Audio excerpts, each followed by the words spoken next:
Hey guys, welcome back to the channel. This is story about what if neglected Naruto has pure chakra part 1. Before I start, please do support for more amazing content and comments for part 2. Do consider to subscribe my channel and share my video to your friends and check out the description as well. Let's start the video. You see, Naruto, the Kyuubi no Yoko that killed Iruka's parents, ravaged the lands of the elemental nations for years, and slaughtered thousands of people in our village lies inside you and has taken you over. You are the Kyuubi no Yoko, a white-haired man proclaimed with a sick, twisted grin on his face. The man chuckled when he saw the look of despair and shock on a young, blonde boy's face as the realization came down upon him. Stop it, Mizuki! The white-haired man named Mizuki laughed as he turned to his former teaching associate, Umino Iruka. Well, it was no surprise why. Mizuki had just broken one of the most important laws and secrets in all of Konoha's history. Well, not like it mattered to him. In a few hours he'd be out of the village along with that scroll strapped to the blonde's back. Might as well sink it home now. Didn't you think it was weird how they hated you and treated you like dirt for no reason? All the secrets and conspiracies they've kept from you? How they fucking hated you for just trying to live your life. I bet even your favorite sensei hates your damn guts. Mizuki exclaimed, laughing psychotically as Naruto vehemently denied everything. Ah yes, there was that rising chakra, that feeling of rage, that power that was just waiting to be unleashed. That said, Mizuki wouldn't want that power to be released on him. He'd have to take care of it before it got out of control. Imagine, he, Mizuki, the one people mocked and looked down on, would be the slayer of the Kyuubi? Mizuki grabbed his Fuma Shuriken. With expert skill and years of training, he swung the hands around in his fingers. Now, how about I do both you and the village a favor before I go? Now that you know the truth, I'm sure you don't want to live with the shame anymore. I'll help you on the ferry to the Shinigami. Don't miss your ride, the white-haired man shouted as he threw the oversized weapon at the 12-year-old boy. No! No! Naruto, get down! Iruka shouted at the top of his lungs. But he watched in shock and horror as Naruto must not have heard him. The young academy instructor gasped as he tried to move so he could protect his student, but the kunai were wedged in too deep. Naruto wasn't moving. Shocked by the information presented to him, upset by the revelation of the very reason for his despicable life, fed up with all his efforts bearing no results, the blonde closed his eyes. Then, Umino Iruka could only watch in shock, horror, and sadness as the Fuma Shuriken hit its mark. The young boy's head split from his shoulders. His orange jumpsuit-clad body twitched before it fell to its knees. His whiskered face rolled across the field until it smacked against the trunk of a tree. The head stared at Iruka, its wide blue eyes accusing him, judging him, damning him for his weakness. Naruto! No! No! No! I failed. I failed you! Iruka thought as he felt the bow rise on his mouth before he expelled it over the open grassy fields. Hot tears fell down his eyes. He was a damn teacher. What kind of teacher was he if he couldn't save one of his students? What the fuck was wrong with him? What was he even doing? Naruto, I knew what it was like. I knew what you were going through, but I never tried to help. I knew what it was like to be starved for attention, to do stupid stuff just so people would acknowledge you exist. I knew you weren't the hardest worker, but you knew that nothing came easy. Because of my own grief, I couldn't help you like I should have. I'm sorry, Naruto. I'm so sorry. Iruka wailed as he smacked his head on the ground, blood dripping from his forehead. Meanwhile, Mizuki cackled. He actually did it. He actually did what not even the Yondaime had done. He had killed the Kyuubi, Uzumaki Naruto. How many would sing praises of his deeds? What would Lord Orochimaru say to such a thing? Don't be sad, Iruka. You'll be joining him soon enough. When you're both resting in hell, you'll have plenty of time to repent for your sins of caring about such a pathetic demon child. The traitor to Konoha said. Iruka scowled. Mizuki! The academy roared as the chakra inside him exploded. He charged for the murderer of his student. Naruto, you might never forgive him, but at least Iruka would make damn sure your death would not be for nothing. Mizuki cackled as he clashed kunai with Iruka. The two shinobi fought in the depths of the Konoha forests, no one to watch them or so they thought. Far within the divine plain, a beautiful woman with wonderful lavender hair and a lavender dress widened her eyes in sheer panic. She quickly began looking through some white-colored scrolls, her eyes moving quickly to try and salvage any part of this horrid situation that she could. Her fingers clenched her dress. Just how did things come to this? He died? This wasn't the realm he was supposed to die in. Oh no, if Mother finds out I let him die while under my domain, I'll be locked in the endless void for the next 50 eons. Why didn't he move? He moved in every other we've placed him in. Oh no, I can't ask the Shinigami to resurrect him. He'll definitely tell Mother about this, the woman thought to herself as she placed a hand over her mouth. The woman looked over the life of Uzumaki Naruto. Well, let it be clarified. She was looking over the life of one Uzumaki against the hundreds, thousands, millions of other Uzumaki Narutos across every realm that her mother, Kami, had created. As with every universe that the woman's mother had created, there had been numerous versions of the young blonde that appeared through the multiverse. Her mother seemed to enjoy the man so much because he always provided the perfect balance of good and evil. The boy was like a blank canvas, easily able to become either or depending on what Kami needed him to be. Some Narutos were so good that they got to be reincarnated until the end of time, forever aware of the legacy they left. Others were so evil their very deeds would shake even the divine plane. Yet, since he was born, the young man was the ultimate manifestation of infinite possibilities. In fact, he was one of Kami and Yami's most favorite. Admittedly, he wasn't the only one. There had been many heroes and villains of numerous universes that had been given the same treatment. Yin and yang, light and darkness, there always needed to be a balance between Kami and Yami. Though her mother and her aunt hated each other, they still worked to preserve this balance. This balance between all these universes was vastly important. If it was disrupted, it would all die away, including the divine plane, and that was why the woman was panicking. This Naruto wasn't supposed to die yet. He was supposed to become another Hokage and lead his world, through his death, into an era of almost eternal peace. How did he die? It shouldn't have been possible. I don't know what to do. Should I just force the rebirth of another Naruto? But there are so many of them, I can't remember who is who. Mother, this is why I told you not to make so many. The woman said to herself before there came a knock on her door. Lady Tsukuyomi, your mother requires your presence. Lady Amaterasu and Lord Susanoo will be joining soon. I am told Lady Shinigami shall also be there, someone said behind the door. A meeting, mother? Now? Tsukuyomi, the goddess of the moon, exclaimed as she bit the side of her finger. I shall not be attending. Tell mother, I'll go to the next one, she replied. She didn't have time for this. She needed to fix this mistake before it came back to bite her in her royal, divine ass. I'm sorry, Lady Tsukuyomi, but that's not possible. Your mother demands you now. She has not forgotten that you've been absent from most. She warned me to tell you that should you not attend, she shall send you to the edge of eternity for 2 eons, the person behind the door said. Tsukuyomi shivered. The edge of eternity? That was way worse than the endless void. This one then. I'll rebirth this one and swap him out with the dead one. He was almost at the end of his life anyway. No one will question it. Ugh, what is this checklist? Yes. Yes. Yes. Yes. No. Damn it, yes to the rest, she thought before she waved the list of light away and got herself ready to meet with her mother, a sigh of relief that she fixed her mistake. Though no one was around to see, a harsh glow appeared over the decapitated blonde's body. What could only be described as some divine, white-colored seal appeared beneath the body. Slowly, the corpse sank into the seal. Once it, and all traces of it were gone, the seal disappeared. After that another seal appeared, this one was much larger, and blue in color. The seal glowed with a harsh light before a young boy came through. Just like the last, his hair was blonde and his cheeks were stained with whisker-like markings. The orange jumpsuit from the corpse quickly transferred to the unconscious boy on the ground. Then came a massive swirl of red chakra. That chakra surged in the air like a violent maelstrom before it swiftly settled into the unconscious boy's navel. Soon, all was quiet before he opened his eyes. He quickly yawned and scratched his head. So this is what the afterlife is like. I'd always assumed that once the chakra carrying the consciousness of the soul left my body, then I'd most likely disperse until the planet's natural chakra veins carried me off to the next plane. This changes a few perceived theories. Perhaps chakra is indeed not connected to soul of the user, but rather it's a synthesis based on the physical and spiritual energies between the breathing and the earth itself. If I wasn't dead, I'd like to verify this. Fuck, Naruto, you're rambling again, Databeo, the blonde said as he leaned up and stretched his body. He heard a few bones click. Wait, bones? Huh. I have bones? I didn't think we kept our mortal bodies when we died as well. Still, should there be not someone to greet me? I assumed the Shinigami would collect me eventually. I'd spoken to the spirit before about the nature of the realm of the dead. Perhaps souls of dispersed chakra roam around aimlessly until they are collected. It could give reason to all those stupid ghost stories that pop up every now and then. Still, if that was the case, then there'd be no need for the perfect Edo Tensei to be utilized. And the chakra here, it feels so primitive, Databeo.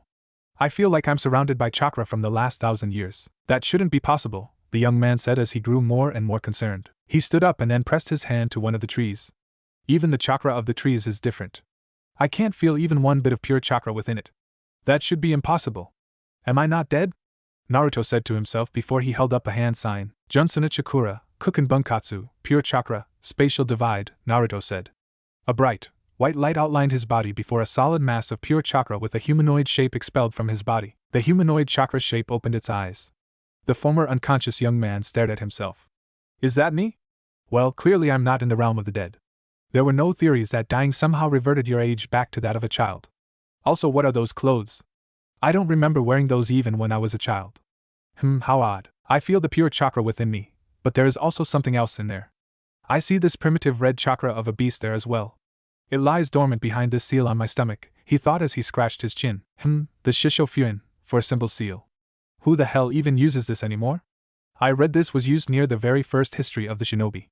It's so outdated and worthless that you can't even classify it as a D-rank Fuinjutsu. Not even Genin would use this, there's simply better options. Have I traveled to the past? Naruto thought. No, that shouldn't be possible. If he did travel to the past, then the max he should have been able to go was when he was born. At least that was the theory of such a thing. If one person traveled back to the past, then that created a distortion which had the potential to unravel the very fabric of the elemental nations. Well, either that or the person just got to stay in the past. No, this couldn't be the past because the earth itself contained pure chakra. It had only been in his generation that he'd been the one to first discover and make use of it. His findings had changed the very structure of the elemental nations and rocketed it into a unified land of every nation and people with him at the very front of it. There was no pure chakra on this earth. In fact, dare he say, from the millions of chakra signatures he felt, he was the only pure chakra user in the world. How was that possible? He had only one answer, one theory. Maybe this wasn't his Earth. Maybe he was on another Earth. The theory on more than one universe was only studied at the very end of his life. It would explain why he was a child when he should have been over 80 years old. He remembered his heart stopping as he was surrounded by all those who loved him. He said goodbye to his wives and his children to continue his work. It would certainly explain why this planet felt so primitive and underdeveloped. How had he arrived here? Could he go back? Too many questions and not even answers. Naruto scratched his chin and sat next to a tree. How vexing. Suddenly, the blonde stiffened when he heard the sounds of clanging kunai. In his thoughts he must have tuned out the noise. A frown, he made his way to the noise. Meanwhile, Iruka groaned as he was kicked into a tree. He coughed as a trail of blood fell down the side of his lip. He glared at Mizuki while his former friend stood over him. Never pegged you for a demon lover, Iruka. I guess everyone shows their true colors at their final moments. If it's any consolation, Iruka, you never had a chance anyway, Mizuki taunted. Iruka clutched his side. It was bleeding profusely. He could already feel his consciousness fading. No, he couldn't die like this. If he did, he'd never be able to look Naruto in the eye for his shame. And Mizuki, I think between the both of us, you've shown exactly who the real demon is, Iruka spat out. You're breaking my heart, Iruka, but I think we've stalled this long enough. Say hello to Naruto for me. Mizuki shouted as he lunged for his former associate. The Chunin closed his eyes, remorse filling his body for his own weakness. Naruto, I'm sorry, Iruka thought as he waited for death. That said, his meeting with the Shinigami was delayed. He heard someone speak. You. Kneel. What the all? Iruka opened his eyes. He gasped when he saw Mizuki's forehead planted on the dirt. His body was back to the deeper entrances of the forest. What the fuck is going on? Iruka, you bastard, what did you do to me? Mizuki snarled, but Iruka couldn't reply. He was too hurt. Truth be told, he had no idea. He was ready to die just a few moments ago. However, the Chunin Academy teacher wasn't ready for who he saw emerge from the dark forests, as I thought. Taking command of such primitive chakra is almost too easy. This type of chakra can hold the resistance if pure chakra comes into contact with it. I'll have to change my plans then. Iruka widened his eyes, and so did Mizuki when they saw the young form of Uzumaki Naruto with his head intact. As a shinobi, even more so as a Chunin, Iruka had seen many things in his life. He'd seen devastating jutsu, amazing worlds crafted by genjutsu, and fought powerful people, but never had he seen the utter miracle before him right now. Was Mizuki right? Was Naruto a demon? As far as the Yumino male was concerned, the only way Naruto survived was if he was a god or the devil. And Naruto, Iruka shivered while Mizuki chuckled. Hey hee hee ha ha ha, now do you see, Iruka? The brat got beheaded and he still came back. I don't know any human that can do that. Now it's showing its true colors. The traitor cackled while Naruto stood in front of him. The blonde then raised his foot and slammed it on the white-haired man's head. You talk too much, you know. I've got some questions and I bet you've got answers for me. Give me what I need and maybe I'll find an appropriate use for you, Naruto remarked, his tone confident and a smile on his face. No, Naruto. Get out of here. You can't beat Mizuki. Just take the scroll back to the village and alert Hokage-sama. Iruka shouted. The blonde raised an eyebrow at him, but the brunette man didn't care. Maybe it was all a genjutsu, he didn't know. But he was a teacher, and he couldn't let Naruto die again. He wouldn't let his student die again. Listen to me, Naruto. You have to get silence, Naruto spoke when he glared at Iruka. Suddenly, the man closed his mouth, and he murmured in frantic motions. No matter how hard he tried to open his mouth, it's like the very privilege had been taken from him. As something foreign seemed to invade his body and take away his ability for speech, Naruto turned back to Mizuki. When he'd heard the two fighting, he had watched them for a time. Primitive gear, primitive weapons, primitive jutsu usage, All of it was just so painstakingly bad. If Naruto was in a new world, then Kami, how backwater was it? Compared to what he'd accomplished, it was like he was watching cavemen fight. The jutsu they threw around were filled with impure chakra, thousands of leagues below his own. Naruto knew both these men. Iruka and Mizuki were men he'd worked with before. The latter was a guard to the Hokage, and the former was an umbu back during the times that the elemental nations were still divided. He worked with them because when he'd accessed the pure chakra of the veins in the earth, it was crucial for him to be protected. He'd fought in numerous battles with the two. But seeing these iterations of them fight, clearly they weren't the same as the ones he'd worked with. Now, he didn't know where the two had their allegiances. They both had on Konoha headbands and he wouldn't take any chances on being deceived, not that they'd be that good at it. The blonde turned back to Mizuki. You're going to answer all my questions. I recommend you do so, Mizuki-kun. I don't want to hurt you, Naruto responded. The former Chunin of Konoha laughed. You hurt me? I think death made you bolder and stupider than I thought. Why would I answer anything to an academy failure like you? I'll never tell you anything even if I die, Mizuki proclaimed. So in this world I'm a failure in the academy. Well, that's one of my questions answered, albeit unknowingly, Naruto thought to himself. The young blonde sighed and raised his foot. He then slammed it down over Mizuki's head again. The Chunin screamed as his face was buried into the ground, a large indent left there. I'm willing to make that bet. First question, have you ever heard of the unified nation of elements? The blonde asked. Mizuki didn't speak. Naruto held up 2 fingers. Have you ever heard of the unified nation of elements? He asked again. Naruto snapped his fingers. Ayawawa! Mizuki screamed in utter agony as he felt what he could only describe as hellish pain push through his body. It felt like thousands of blades punctured the innards of his body from the inside out. Worst of all, he could do nothing to stop it. He was kept pinned in his prostrating position, Naruto's foot firmly planted on his head. Iruka watched in horror as Mizuki mercilessly screamed, but he didn't see any attack. He didn't see the utter agony that Mizuki was going through. He couldn't imagine the hell, the torture, the sheer depths of utter agony raging inside his former friend, but he could see it in the way Mizuki's eyes turned bloodshot. Whatever made him scream, it must have been worse than hell itself. Suddenly, the pain subsided. Did you feel that, Mizuki-kun? You might not know it, but there are things called chakra nerves that flow right through a living being's chakra network. These nerves are interconnected with the nerves of the body. It's why some people claim their chakra feels warm, or sometimes it feels cold. The nerves react to that feeling and they are 50 times more sensitive than the regular body's nervous system. What I just did was use your own chakra to puncture both your chakra nerves and your body's nerves at the same time. You're actually stronger than I predicted. Anyone normal would have passed out from that, Naruto said with an upward smirk. Why, you damn demon! I knew you were a monster. Mizuki gargled upon his own spit as he glared murderously at the ground. Oh? And what exactly makes one a monster, Mizuki-kun? It can't be the death of others. That's a profession that's been happening since the first 2 mortals walked the earth. Perhaps it's the raw power. Well, when shinobi can bend the elements, it's hardly anything special. Is it killing for fun? Would you say that's worse or better than killing for money? So tell me, Mizuki-kun, what exactly is a monster to you? Naruto asked. I'll kill you! I'll fucking ahahagogagwai. Mizuki groaned as Naruto snapped his fingers again. Have you heard of the United Nations of Elements? Naruto asked. Still Mizuki did not answer. Over and over for the next 20 minutes, Iruka was subjected to Mizuki's unholy screams as he watched his former student visibly torture the Konoha traitor. He constantly asked the same question over and over again. More and more blood started to see through Mizuki's pores and even from his eyes. The Yumino male wondered just how much his former friend could take before his body suddenly dropped. Naruto saw this as well and raised an eyebrow. He died. Interesting. If this is a new world, then the bodies here are also more fragile than I thought. Well, we can't have that, the blonde said as he placed a hand on Mizuki's back.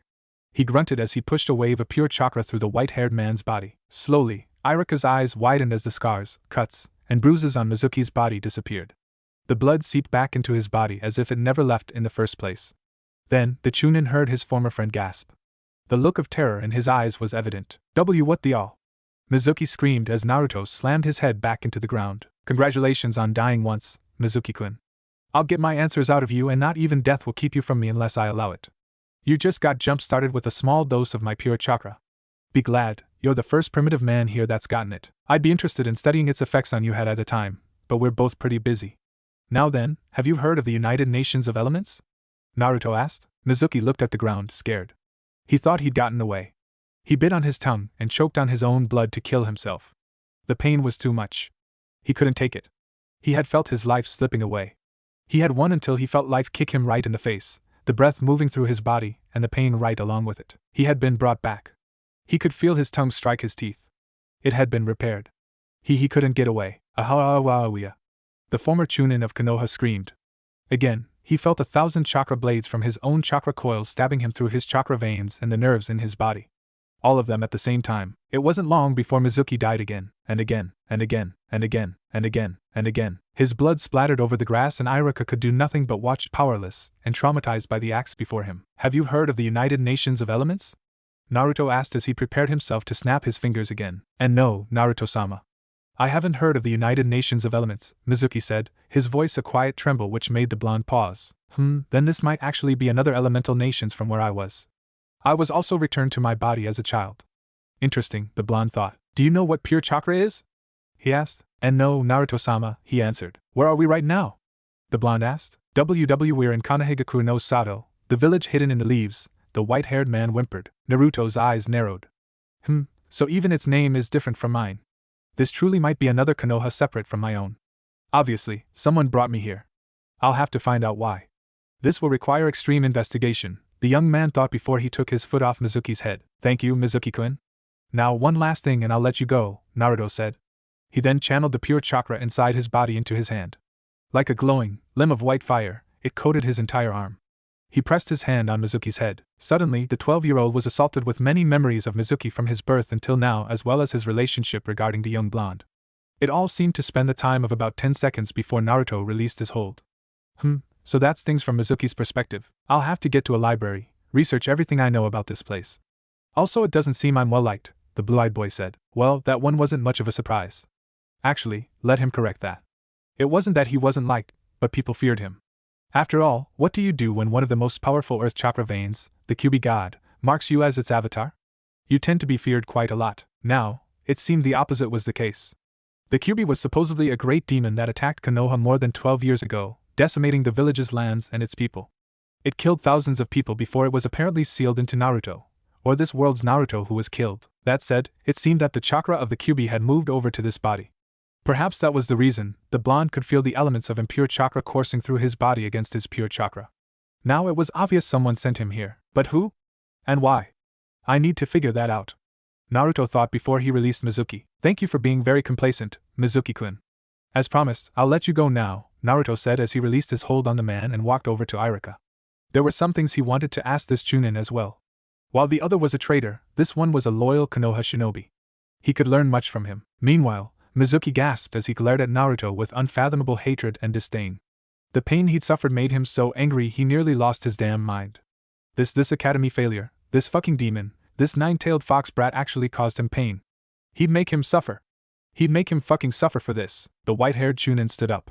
He grabbed one of his spare Fuma shuriken. He was through getting humiliated like this. He was not going to deal with this from a failure of the academy. I'll let you go too. Straight to the Shinigami. Mizuki hollered as he threw the enlarged shuriken for the blonde's neck once again, hoping to Kami that he'd get to see that head severed from its shoulders again. Naruto turned around and sighed. He then rolled his eyes as he knocked the kunai away like it was a mere annoyance. Mizuki and Iruka gawked at the sight before Naruto pointed a finger at the standing Chunin. T.E. Naruto spoke. Iruka was stunned into silence as Mizuki instantly burst into a large puddle of blood and limbs. He stared in fear of the Kyuubi host as Naruto's hand became aflame with the same white chakra as before. The blonde then touched the loyal Chunin's head. He scanned all of Iruka's memories as well as what led up to this point. So this Naruto was deceived by Mizuki to steal this forbidden scroll in exchange for learning a jutsu from it. It seemed he succeeded too. A shame he never got to use it. Shadow clones, incomplete ones at that. Still, they're supposed to be solid constructs against the regular Bunshin. The fact that they aren't real makes them that subpar. Then again, I suppose for a world of incomplete and impure chakra, it's not a bad start. No wonder it's forbidden. The chakra veins aren't even strong enough to handle such a simple jutsu. To think, it's a jutsu that children use back where I come from. Naruto removed his head and sighed as Iruka laid unconscious from the act that the blonde had just done. So Iruka's loyal to Konoha and it seems I've created a reasonable fear of myself and him from my actions. It'd be troublesome to have to deal with this world I know nothing about before I've gained a foothold in it. Plus, there are chakra signatures coming this way. I'd really appreciate doing this, but it's for a good reason I suppose. I'll just rewrite his memories. I learned the Shadow Clone Jutsu and defeated Mizuki. He escaped, but I retrieved the scroll. Seems about right, the blonde said to himself before he began working on that exact thing. Once he was done, Iruka slowly opened his eyes and groaned. Iruka-sensei, are you alright? Naruto asked, his voice filled with perfectly feigned concern. Iruka chuckled painfully. Naruto, close your eyes for a moment, he said, playing up the act. The blonde did so.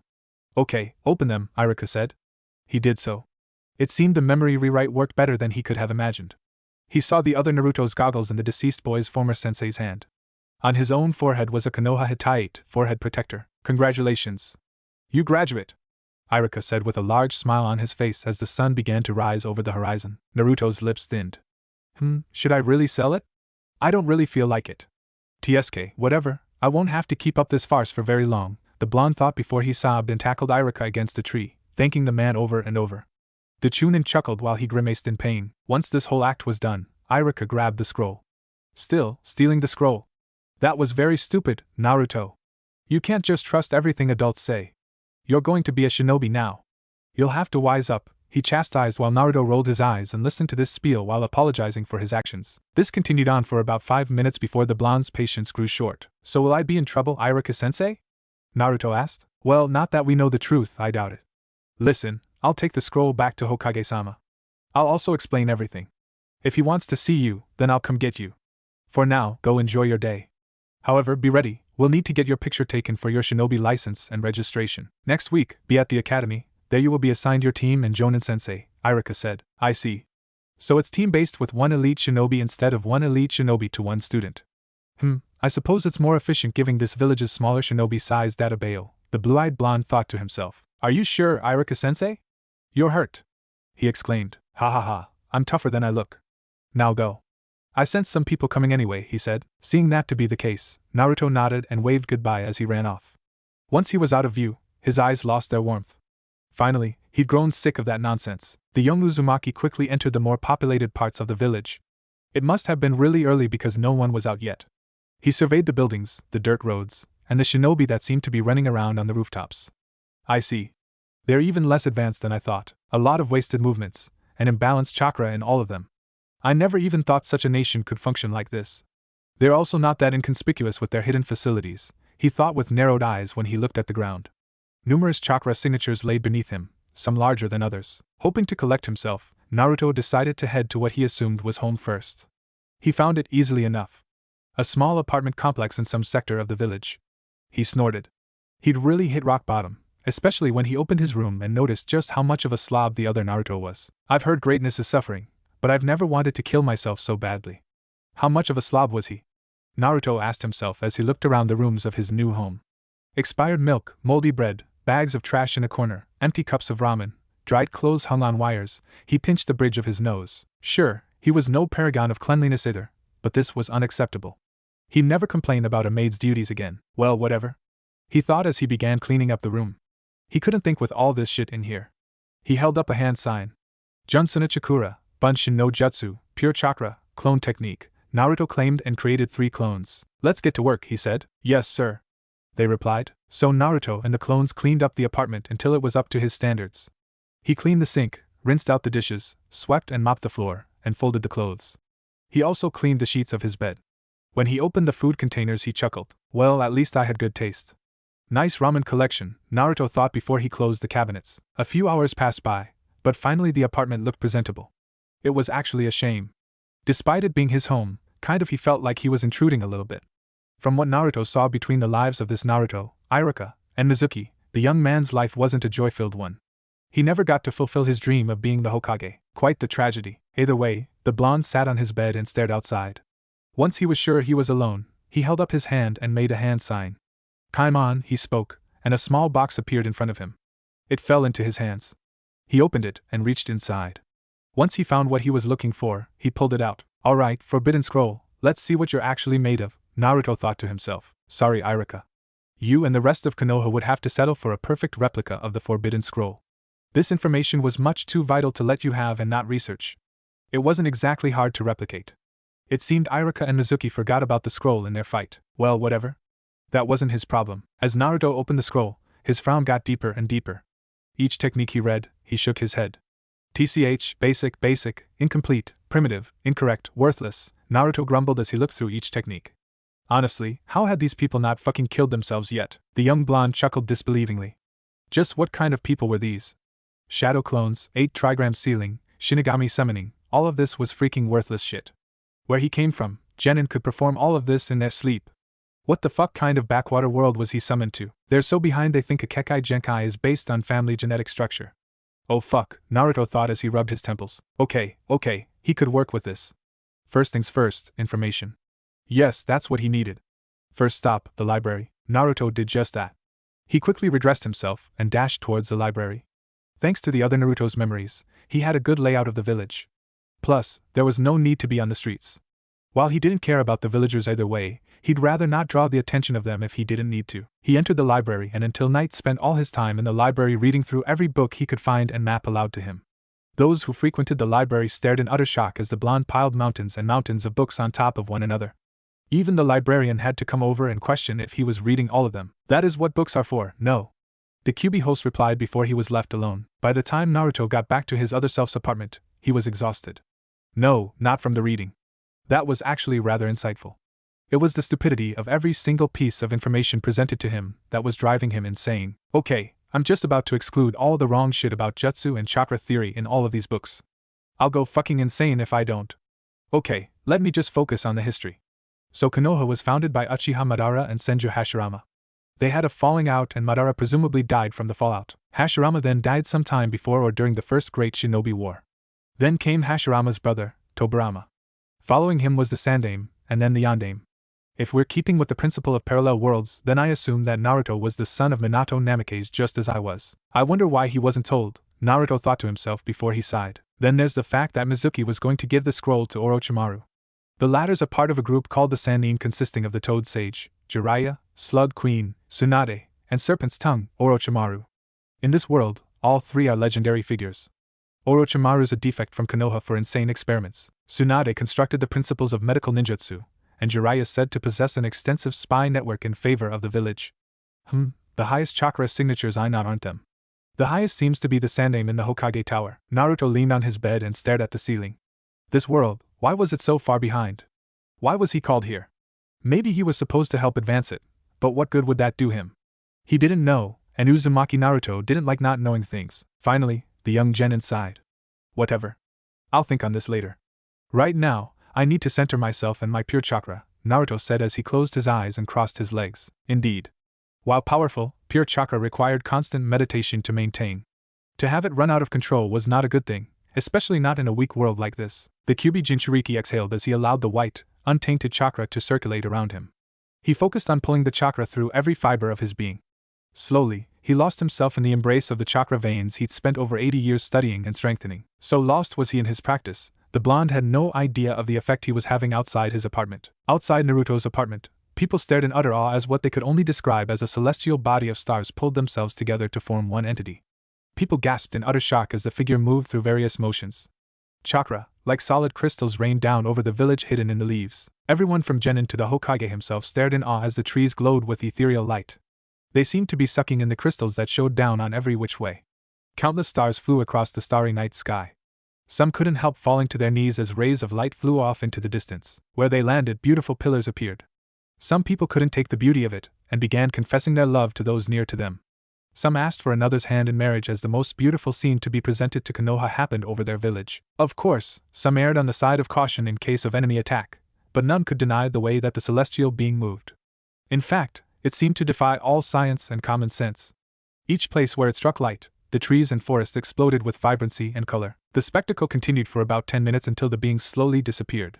None knew it at that moment, but stories of that being would spread far and wide throughout Konoha. Meanwhile, Naruto opened his eyes and groaned. He had to admit. Having a young body certainly had its benefits. With his practice done, Naruto climbed into bed and fell asleep. He had to admit, the bed was rather cozy if a bit smaller than what he was used to. 2 days passed by for Naruto. He was called to get his picture taken. Truthfully, he didn't remember much about it. He just gave a generic photo. In honor of the Naruto that died, he thought about doing something crazy, but he wasn't that insane yet.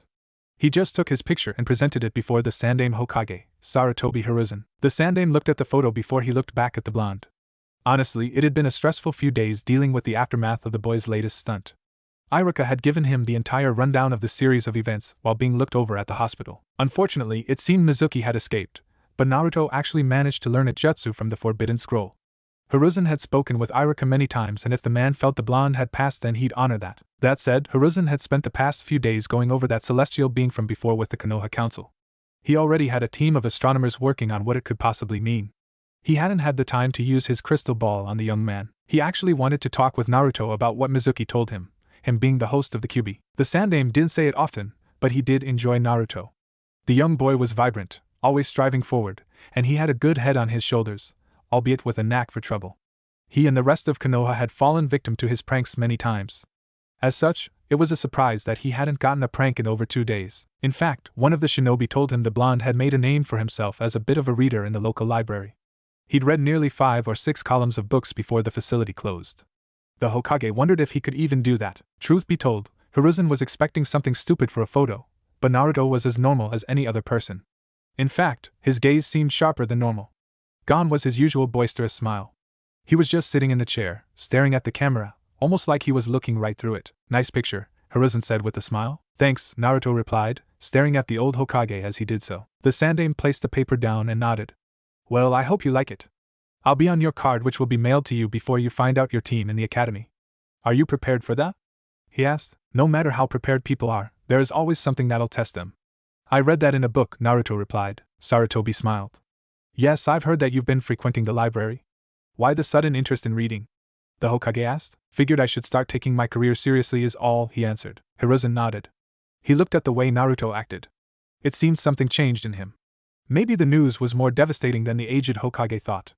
Maybe it was better if he didn't bring up the last 2 days for now. He'd just have to keep an eye on Naruto and make sure he kept himself out of trouble. The last thing he wanted was for the boy to start doubting himself. That said, he wished he knew what the young man was thinking with his wandering gaze. Now, if the Sandaime did know what Naruto was thinking, then he would have been utterly stunned. 1256 somewhere around the area. And this man, Hiruzen Sarutobi.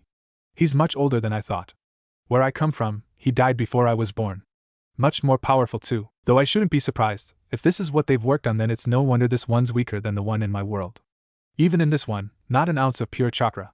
I'm starting to wonder if these people only survived because Kami willed it, the young genin thought before he shook his head. Well, I'm glad you've decided to take the steps toward your future. However, you must never let what happened with Mizuki happen again. You're a part of the people that guard Konoha.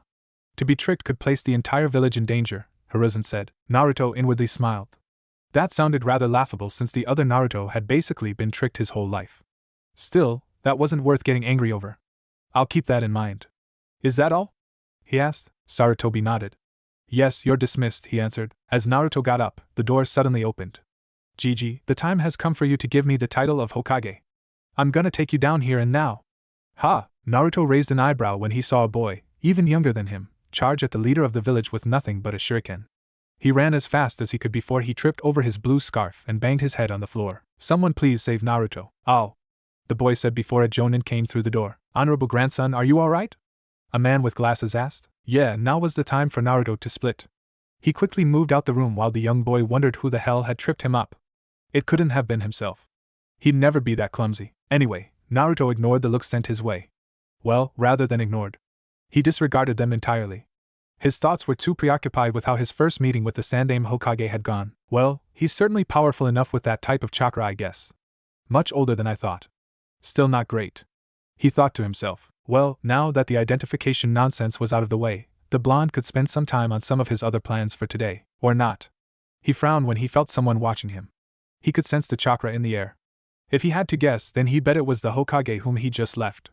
Not a very discreet shinobi technique, but everything about this world was subpar, so there wasn't much he could do about it. Sure, he could cancel out the jutsu, but why would he give himself added suspicion? Just hurry up and get bored of me. I've got things I need to test this week before this ridiculous team setup happens, Naruto thought to himself as he decided to walk around the village. He supposed it'd be a good time to walk around the village and gather whatever crummy tools he could. It was then that Naruto learned just how bad this world's Naruto was at keeping funds. He was pretty damn bad. When the blonde arrived home, he had the most splitting headache of his life. Honestly, he'd rather go back to signing military documents than deal with what he just dealt with. He pulled out his wallet and snorted when not a single coin dropped out. Broke. Just great, he thought. Well, it wasn't too bad. At least he wouldn't need to rely on shoddy materials. He could always make his own, but with everything being at least 20 to 30 levels below the efficient level of where he'd come from, he doubted it'd be the same. Oh well, ninjutsu, genjutsu, and taijutsu it was. Who knew, maybe they'd all learn something. Once the host of the QB no longer felt the eyes of the Hokage on him, he quickly took off his orange jumpsuit and tossed it away. He grabbed a black, sleeveless shirt and kept on his orange pants. He opened the window to his apartment. He then held up a hand sign. Junsuna Chakura, Hanshami no Jutsu, Pure Chakra, Ocular Reflection Technique, Naruto called out as a flare of white light came over him for a moment. It then faded. Good. Now then, let's go, he said to himself as he dashed out the window and back outside. After some time, Naruto landed on a building just before he stared at the ruins of the Uchiha clan family. He snorted. How funny. The greatest military power, the Uchiha clan in my world becomes a ghost town in this one. I'd like to meet Itachi one day. He'd read about the Uchiha massacre. He also heard of it from Irika and Mizuki's memories. Apparently, the Uchiha clan was planning a coup based on the unfair treatment they thought they were getting. It didn't help that the Kyuubi had been controlled by a Sharingan which incriminated the clan even more. A shame this state happened to one of the noble clans that helped found this village. It wasn't the same where he came from. Konoha had been founded by actually 4 clans: the Uzumaki, the Hyuga, the Senju, and the Uchiha. The Senju and the Uchiha became one clan when 2 clan heirs married each other. He'd learned that history fairly early. However, to keep them from holding a monopoly on the village, it was decided that the Senju Uchiha clan couldn't hold the office of Hokage. Naruto never questioned it at the time. He walked through the numerous homes that had been abandoned. He placed his hand on the ground. The blonde pushed a few strings of pure chakra through the ground. Interesting. Even after all this time, there's still some remnants of residual chakra. If I latch my chakra onto these residual chakra signatures, then I can, he thought before he did just that. His chakra mixed with what was left on the ground. Unfortunately, the chakra was too distorted to try and retrieve a memory, but at least he could point out the most concentrated areas that the chakra had been.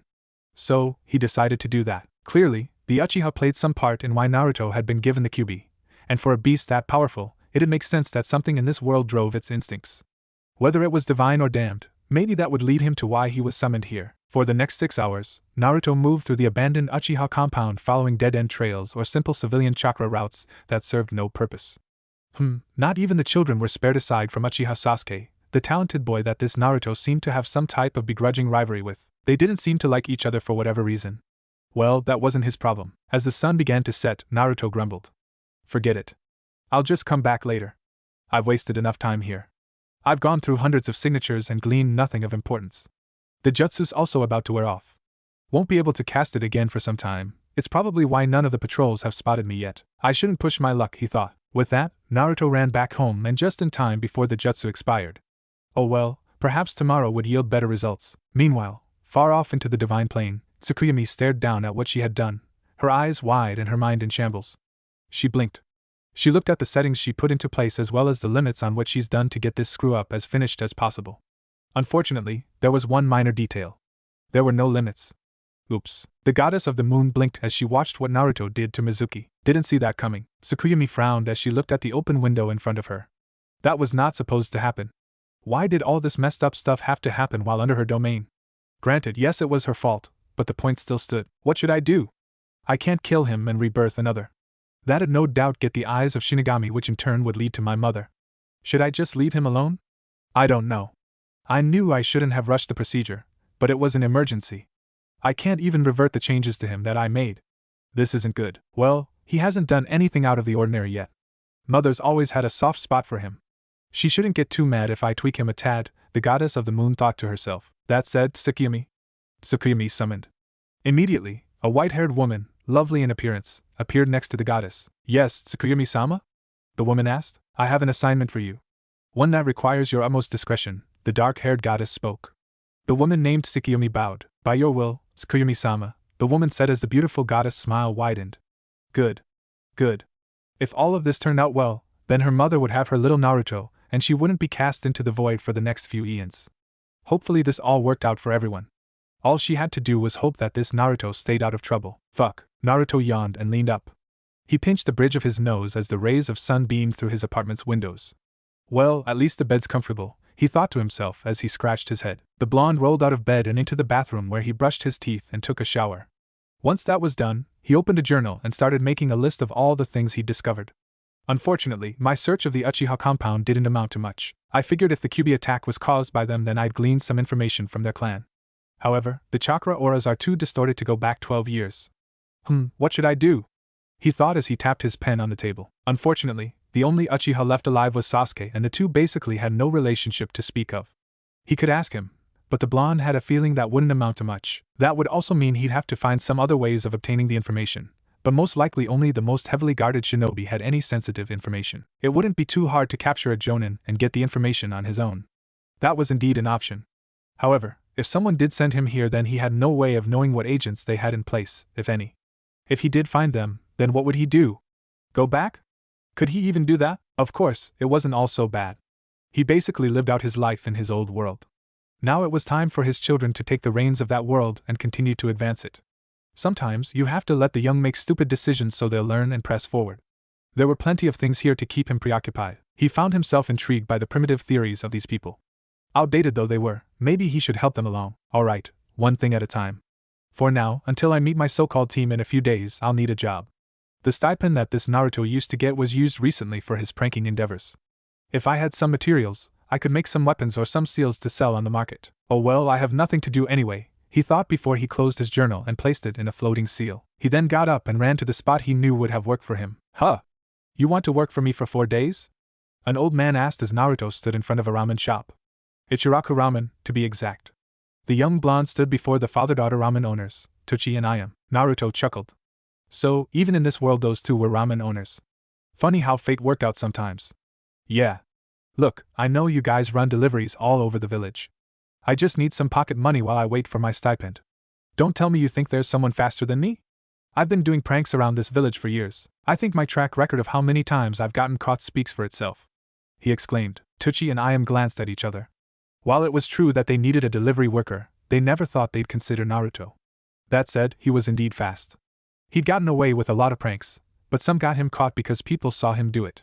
It wasn't hard to track him down when one knew where he lived. Of course, they did like him. He was their best customer. Plus, they didn't even get the chance to celebrate him becoming a shinobi. Fine, kid. Just because I like you, I'll allow it. But one mess up and you're gone. Got me? Tochi asked. Naruto inwardly snorted. How hard could delivering ramen be? Got it, he exclaimed. And you can't eat the ramen either. Ayam added. For the sake of their relationship with the other blonde, Naruto allowed that tiny jab to slide. Instead, he grabbed the package and delivery note. He then surprised Tochi and Ayam when he shot into the air hard enough to crack the ground. Before they could even speak, he was gone. Could he always do that? Ayam asked. You're asking me? I've long since stopped trying to figure out ninja, Tochi said before he got back to work doing what he loved doing, serving others his food. So, that was how the 4 days went by for Naruto. He worked for Tochi and Ayam in the daytime, and in the nighttime he decided it'd be good to scavenge around. He raided a few training grounds for lost supplies enough to give him some actual materials. While all of it looked broken, a quick fix wasn't hard to bring to them. All in all, the deliveries weren't hard. Sure, some people were pricks, but he dealt with enough to ignore it. What did he care if they didn't get their food? Let them go hungry for all he cared. Either way, Tochi paid Naruto every day for the days he worked for them. Some, Naruto even worked longer than the standard 8 hours. Hell, the father-daughter duo didn't complain. If Naruto wasn't a shinobi, they might have hired him permanently. Actually, now that the blonde could get behind, he said he'd take the job. Confused, Ayam and Tochi gasped when Naruto created a clone. No, not those stupid primitive shadow clones. He created a pure chakra clone. Of course, they couldn't tell the difference, but they didn't need to. All they needed to know was that he was able to work. Did they take it? Hell yes, they did. Now with a somewhat stable place of income, Naruto woke up one more time. His clone was gone and headed off to work while he grabbed his license which had been mailed to his house 2 days ago. Did he care how it looked? Not really. Either way, he woke up early and made his way towards the academy. The walk was fairly peaceful and he wasn't long before he noticed the academy. To think I'd return to this place a second time. It's much smaller though, he thought before he stepped inside the open doors. From memory of the other Naruto, he found his classroom and opened its sliding doors. When he stepped inside, his mouth thinned. Never thought I'd miss the chakra suppression seals so much. Wouldn't surprise me anymore if no teacher in this academy knew what a seal even was or how to make one. I also noticed the academy wasn't in a hard to get to spot. I remember having to climb the cliffs with one hand tied just to get to school. Seems much more lenient here, he thought before he found some random seat and sat down. Since he was alone, he decided to read some more. This was an authored book by the third Hokage. Something about the details of chakra control and chakra theory. Again, all of it was outdated. Basically, it was way too impractical. With a roll of his eyes, Naruto continued reading until more students arrived. Some gawked when they saw Uzumaki Naruto, the Uzumaki Naruto, actually willing to read a book. However, more than that, some of them were surprised to see him in the classroom with them. Naturally, they had all heard that he failed, which seemed to make for a good laugh. Unfortunately, it seemed some things had changed. As more and more people arrived, Naruto discreetly eyed some of the clan heirs. As expected, they weren't hard to identify. Hell, he went to the academy with all of them. Unfortunately, they were all much more different than what he was used to. Nara Shikamaru, Akimichi Choji, Hyuga Hinata, Abirame Shino, Inazuka Kiba, and Uchiha Sasuke, almost all the clan heirs entered the classroom, and needless to say, but Naruto wasn't impressed. As expected, Sasuke had the strongest chakra out of all of them, including the civilian students. That was probably why he became the top of his class. Well, it was either that or the unhinged hatred he had for his brother, Uchiha Itachi, that fueled his performances. Naruto had seen glimpses of Itachi in Iruka and Mizuki's memories. He'd read about the Uchiha massacre. Supposedly Uchiha Itachi slaughtered everyone. Can't really tell if that's a hard feat or not depending on the chakra levels here. Still, if Sasuke's alive, then no doubt he's going to want revenge. That's if he knows Itachi even did it. If no one told this Naruto about the Kyuubi god, then it stands to reason why someone might not tell him about Itachi. He seems to prefer being by himself, though he does, secretly, enjoy this rivalry we have going on, I guess. That could be a good focal point, but none I'm not too keen on observing. That said, if I'm led to his brother, then I should get closer to the other mysteries surrounding this world, Naruto thought as he watched Sasuke take a seat next to him. The Uchiha offered no words of recognition. He just sat there, waiting for his turn, barely considering Naruto in existence. Well, that was just fine. The blonde didn't care much either way. Naruto, what are you doing here? This isn't the room for dropouts. You can't be in here. The young man noticed his name called and turned to see Shikamaru looking at him, very surprised. Nara Shikamaru, one of the smartest men in the United Nations of Elements. The Nara clan was considered a clan of welcome shinobi advisors thanks to their keen intellect. They were also some of the most motivated members of Konoha before it became one with the other four nations. Shikamaru had actually become the leader of the entire information network regarding intel for the United Nations of Elements. His keen intellect had won numerous awards and medals in the fields of battle, where he'd been promoted to Jonin in just 1 year of leaving the academy. Naruto had worked with him before, and why wouldn't he? After all, the Nara was the blonde's right-hand man. A shame to see this one didn't have the same drive. He could tell from the slouch and lazy look in the eyes. Still, he most likely had the Nara intelligence. That seemed to be something that whole clan had in droves. Iruka-sensei let me redo it and I passed, he replied with a bit of a yawn while Shikamaru's mouth thinned.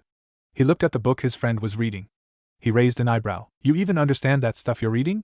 You always said you'd never pick up a book as long as you lived, he chuckled out. Naruto shrugged. Never so long time, he answered and flipped one of the pages. Shikamaru looked at his friend for a moment before he made his way to the seat behind the blonde. After a moment, the young man finished the book and placed it in his backpack. Worthless. All of it worthless. He pinched the bridge of his nose. All evidence points that this is indeed another world. What am I going to do? I'll have to figure something out eventually. Also, why does Hinata keep looking at me? He thought as he felt the Hyuga gaze on him. He sighed. He and Hinata were not friends in his world. Hell, they were barely even acquaintances. Neither really spoke to the other unless they had to. Despite being part of the four clans that helped found Konoha, the Hyuga and the Uzumaki had a general dislike of each other. At most, they tolerated the other, whatever. I don't have time to figure her out. What should I do? The blonde agonized to himself, as he thought over his next course of action. I win! I got here first. Everyone in the classroom gave pause when two young girls came through the door, one with pink hair and the other with light blonde hair. Both glared at each other. Wow, look at you, Sakura, racing to school. I see you still haven't grown up, the blonde said to the one with pink hair named Sakura. It's called power walking, you know. You'd know something about it if you exercised from that flab on your stomach.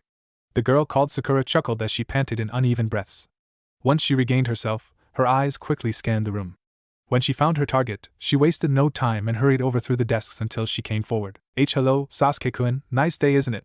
Sakura asked with her best smile. The young Uchiha turned to her. His face remained even, unconcerned and uninterested. He had been thinking about who his teammates would be. If he was going to have to work in a cell, then he hoped it would be with people who stayed out of his way.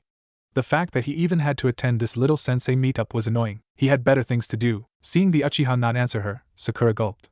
Okay, Sakura, you've got his interest. Just play it forward. She told herself. Would you mind if I sat next to you? Who knows, we might be on the same team, so maybe we could get to know each other better. She asked, her voice shaking with each uttered word as her mind took her to fantasies untold. First, they'd be on the same team, then they'd start out as friends, then they'd be something more KYH. Suddenly, Sakura found her arm grabbed. Hey, why should you get to sit next to Sasuke-kun? Ino asked. Ha! I got here first. Of course, I'm going to sit next to Sasuke-kun. Sakura growled as she and the Yamanaka heiress glared at each other. Hey, I was here before both of you. I'm sitting next to Sasuke-kun. No, I am. I was here before all of you. No, I was. No, me.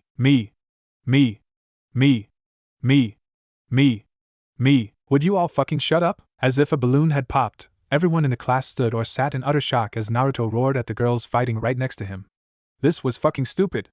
How the hell was he supposed to think with all this damn arguing over a damn preteen heartthrob? Fuck, this world was starting to piss him off. The girls widened their eyes as they stared at the blonde who just erupted in front of them. Even Sasuke was a bit shocked at the outburst. Once things quieted down, Naruto scowled as he sat in his chair. This world was bullshit. All of it was fucking bullshit. Why couldn't he just die at his old age and enter the afterlife? Why'd he have to fucking suffer this shit? Not even the theories on chakra displacement and redistribution had angered him so much. He had even made theories on the complex formulas between Hashigakure star training and the chakra veins of the earth that infuriated him less. Now, all that was left was what he was going to. Naruto paused. He felt something strike his head. He'd been so lost in thought that the blow didn't even really faze him until he became aware of this light itching sensation. He turned his head and he noticed a fist, courtesy of Sakura, clenched from the blow she just dealt to him. His eyes narrowed. He quickly released a burst of pure chakra so fast that no one would have seen or felt it. However, it quickly disrupted the connection of the one he knew who was observing him. That damned Sandaime. Who are you telling to shut up, Naruto? Why are you even here? In case you forgot, this is a classroom for those who passed. I don't know where you stole that headband from, but you should return it. This isn't a game. This is why no one likes you. You always pull stupid stuff like kneel. Suddenly, Sakura felt a shiver run through her spine. Everyone stood up in utter shock as the young girl fell to her knees and placed her forehead on the floor. What the Sakura? What are you? Ino began to say before Naruto pointed a finger at her. Silence, he said, and, just like with Iruka, Ino's voice was silenced. Her mouth closed, and she couldn't open it. Everyone backed away from Naruto as he stood up and towered over Sakura.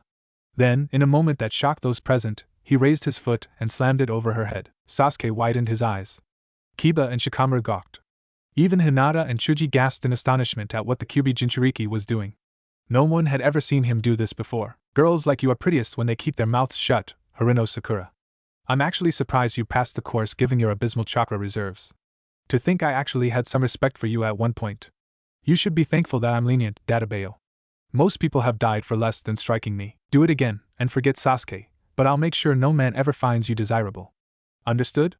Naruto asked, pressing his foot harder on the young girl's head. It hurts, she exclaimed, but Naruto pressed down harder. Sakura squirmed beneath him as she tried to raise her head, but the pain of his foot against her was more than she could take. She felt like she was trying to lift up a large boulder filled with iron. It was starting to hurt a lot. As the pain escalated, she started to cry. Sorry, I didn't catch that. Mind repeating yourself? He asked. I understand, Naruto. Sakura whimpered. Once she said that, Naruto took his foot off her head and nodded. Good. Now go sit somewhere else. You're bothering me, the blonde said before Sakura and Ino realized they could lean up and talk again. How he wondered what Hiruzen's face must have looked like when his little technique started working again. Quickly, everyone gave Naruto a wide berth, freaked out by what they had seen. Even Sasuke was looking at the blonde like he'd never seen him before in his entire life. What the hell was that? How did he make her fall that easily?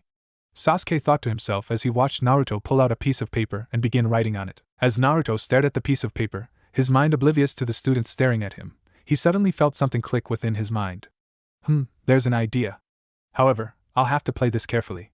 I could extract the memories from the Sandaime Hokage, and what he knows. However, I can't extract his memories and guard against his Umbu-guards at the same time. No doubt they're always around him in some capacity. Well, this Naruto seemed to have a good relationship with the Sandaime Hokage from what I've gathered. I could make use of that, Naruto thought to himself as he continued to write on his piece of paper. After some time, Iruka came through the door, a handful of papers in his hand. He noticed the tenseness in the room. Everyone seemed to be looking at Naruto, even Sasuke. They all almost looked fearful. The Chunin sighed. What prank did the troublemaker pull this time? It hadn't been the first time the class was scared of the blonde's pranking ability. Hopefully, it'd be the last after today. Alright, all of you, this'll be my last lecture to you, so make sure that you listen well. As of today, you are all shinobi, members of Konoha, and young bearers of the Will of Fire. I know it will be difficult, and downright horrible for most of you, but I believe in you. You are the next protectors of this village. You've all faced many hardships, struggles, and painstaking hours of practice to get here, but that's nothing. What you will endure next will surely test your resolve. As of today, you are all genin, a low-level shinobi. All genin shall be grouped into 3-man cells. Each of them will be led by a jonin, an elite shinobi, Iruka said to everyone. The young students began murmuring to themselves while Naruto narrowed his eyes. TSK, such a waste of time. Whoever made this type of system must not have had too many elite shinobi to work with. This is way too inefficient in the long run, the blonde thought, but kept his opinion to himself. Given this Naruto's relationship with everyone else, it would have just been senseless rambling anyway. We've set up these teams on a balance of strength and abilities. We feel it'll make it fair for everyone to shine that way. However, that's all the help you'll get from the academy. If you want to stand out further, you'd better train hard. Now then, allow me to announce the squads, Iruka said, a wide smile on his face. To be honest, Naruto tuned that out. In case the plan with Hiruzen doesn't work out, then I might need to look for other sources. Depending on how long these assignments take, I might leave a clone here and exit the village. I don't have time to deal with this mundane work database. I'll also need some people to test my theories on. I think I know where to look also. Plus, I want to take a look at the Earth's chakra veins as well. I'll need to go somewhere far for that, farther than what's currently available to me, the blonde thought to himself. Team 7, Uzumaki Naruto, Haruno Sakura. Some people shivered and looked at the pink-haired girl with a mixture of pity. Even Ino felt it, and she was very tempted to tell Iruka about what Naruto had done, but something stopped her. Something made her fear the consequences if she did. Something made her know that she would not enjoy the outcome of her choice if she didn't keep her mouth shut. And Uchiha Sasuke, Iruka finished while some of the girls groaned. There was no more pity in their eyes. Fuck it, let Sakura suffer with Naruto. To have Sasuke on her team was enough. However, Sakura instantly forgot her plight and screamed for joy. Yes. True love conquers all. If I just stay out of Naruto Baka's way, then Sasuke-kun and I will be alone together whenever we want. Sakura claimed inwardly before she gloated about it in Ino's face. Naturally, the blonde hated it before getting into a spiel with the Nara about the matter. Meanwhile, the young Uchiha frowned. Good. Now I can find out how the dope did whatever he did to Sakura. Once that's done, I'll make sure either of them slow me down, by getting rid of them, Sasuke thought as his eyes narrowed. If he was going to complete his revenge, then he didn't need the added baggage. Meanwhile, Naruto snorted. So, I'm with Sakura and Sasuke. It's a shame. In my world, Sakura was known as a successful negotiator between the United Nations of Elements and the growing empires that connected from the rest of the Fallout nations. She completed the shinobi's medical guide, which had been left undone. I'm sure she married Gaara and moved to Suna last I heard of her. Haruno would kill herself if she saw this version of her. Then there's the Uchiha. If I recall, he became the ANBU commander by the age of 14 when I started bringing the knowledge of pure chakra to everyone. He and I benefited the most from it. I wonder if this one has the same potential. I could make some use of him if he does, the blonde thought to himself again. Team 8, Hyuga Hinata, Inazuka Kiba, Aburame Shino. Iruka called as the respective clan heirs leaned up when their names were called. Team 9 is still in circulation, so I shall move on. Team 10, Yamanaka Ino, Nara Shikamaru, and Akimichi Chuji, Iruka answered. Ino groaned sadly while Shikamaru laughed at her expense. Funny how fortune never favors the haughty sometimes. Soon, one by one, all the students filed out of the class for lunch. They returned about 30 minutes later, and their teams were filed out of the class except for Team 7. Naruto decided to stay in the classroom, and when Sasuke and Sakura returned, he noticed the Uchiha's angry expression along with Sakura's solemn one. Young love truly fucking sucks. That said, he cared for neither and waited with them. Soon 30 minutes passed, 1 hour passed, 2 hours passed. Man, our sensei sure is late. Don't you think so, Sasuke-kun? Sakura asked the Uchiha who sat on the other side of the room. She sat with him while Naruto sat on the other side of the room. Unknown to either of them, Naruto's patience was wearing thin. He had important things to do, and they were getting delayed with each passing hour. Not to mention the fact that he saw the Sandaime and Hatake Kakashi enter his apartment. True, he didn't fortify it since that would have raised suspicions, but that was beside the point. The blonde had been watching the two and he had to guess that Kakashi was going to be their Jonin sensei. Not only did he go to Naruto's apartment, but he also went to Sasuke and Sakura's home as well. To be honest, Naruto was surprised. He'd heard of Kakashi. The man had been Sasuke's instructor before the boy made it to Umbu Commander. He was one of the most powerful shinobi before the world came to know of pure chakra, and he was one of the most powerful after its exposure. In an alliance between Kirigakure and Konohagakure, Kakashi and Jonin Commander, Terumi Mei, were married off with the former going to live with the latter. The many times that Naruto had journeyed to the village, he'd seen a few kids from them. Apparently, even Kakashi's father decided to move to the village to be with his son and teach his children swordsmanship. That only further strengthened the ties between Kiri and Konoha. That nation sure loved its bloodline people. Unfortunately, that didn't seem to be the case with this world. There's even a war going on over there at this moment. Might be worth investigating, the blonde thought to himself. A few more minutes of observing Hiruzen and Kakashi passed before Naruto ceased his viewing. It seemed their Jonin sensei finally decided to pay them a visit. How polite. Naruto turned his head to the door just as it slid open. Sasuke and Sakura perked up as well when they all saw the silver-haired Jonin come through the door, his only visible eye lazily staring at them all. If I had to give my first impressions on all of you, then I'd say you all look like a bunch of idiots. Anyway, follow me, he said as he turned around and left. Did he call us idiots? Sakura asked while Sasuke scowled. Naruto rolled his eyes and slipped out of his desk. He spoke to neither as he stuffed his hands in his pockets and followed after the Jonin. It wasn't long before Sasuke and Sakura followed suit as well. The group of 4 marched up to the roof of the academy. Naruto watched Kakashi lean against the railing. He decided to lean against one of the white arches that helped design the roof. Then, his new teammates, Sakura and Sasuke, came as well. He watched them take a seat on the steps. Everyone sighed as a cool breeze came over them for a moment before Kakashi spoke. Alright, glad to see you 3 can follow basic instructions. Let's hope it stays that way. Anyway, I think it's about time we all learn about each other. We're gonna be a team after all, right? So why don't we do some introductions? He asked. Sakura cocked her head to the side. Huh? Introductions? What for? She asked. Kakashi sighed. I see some of us have selective hearing. We're gonna be a team. We have to find out about ourselves. Things we like, things we hate, our dreams for the future, or even our hobbies. You know, things like that, he answered, which made the young Haruno glare for the earlier part. Why don't you go first, Kakashi-sensei? Show us how it's done and we'll follow you. We gotta know about you first. Sakura claimed. Kakashi blinked. Me? Well, alright then. I suppose that's fair. My name is Hitaki Kakashi. Things I like, things I hate? I don't really feel like telling you that right now. My dreams for the future? Can't say I've thought about it. My hobbies? Well, I have lots of them. There you go.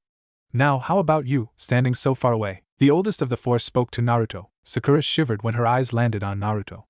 She quickly trembled when she remembered what happened a few hours ago, and the Jonin didn't miss that.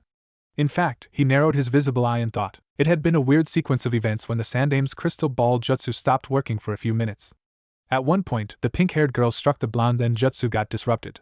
When everyone could see again, Sakura was in another seat and all the girls clattering on about Sasuke were eerily silent.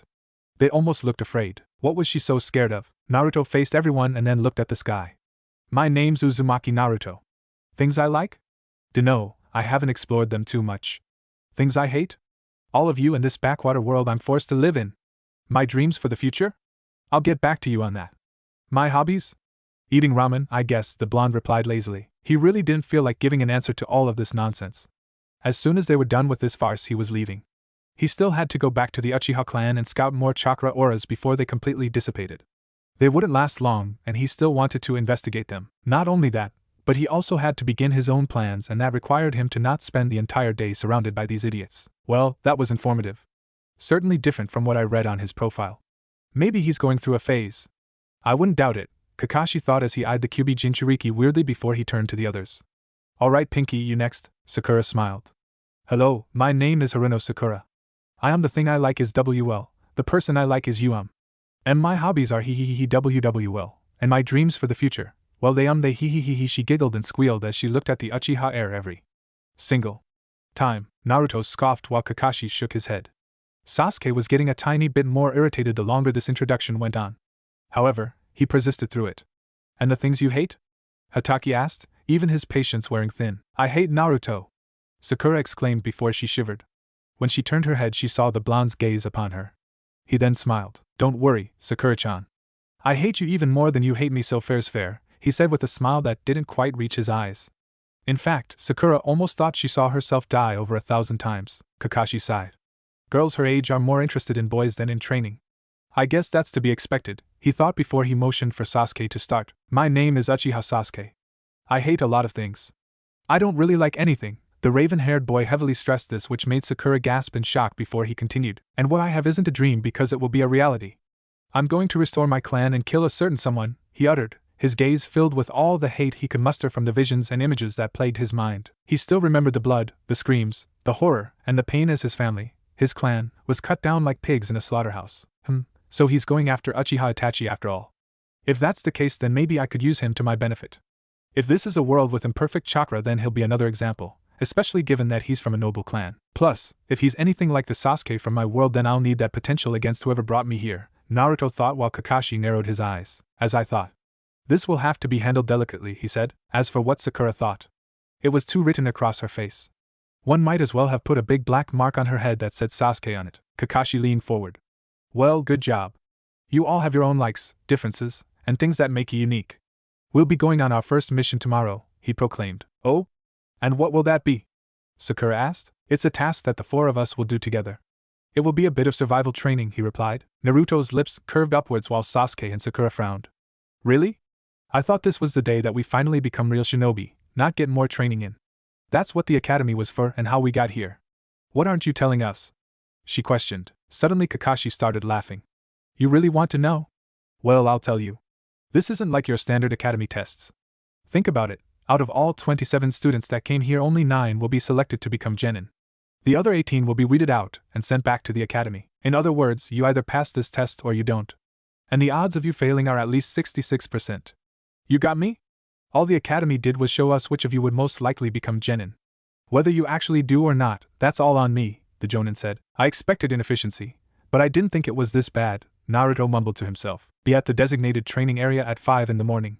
Make sure you bring your shinobi gear, you're gonna need it, the silver-haired man remarked as he patted his legs. He could see the looks of determination on the faces of 2 of his students.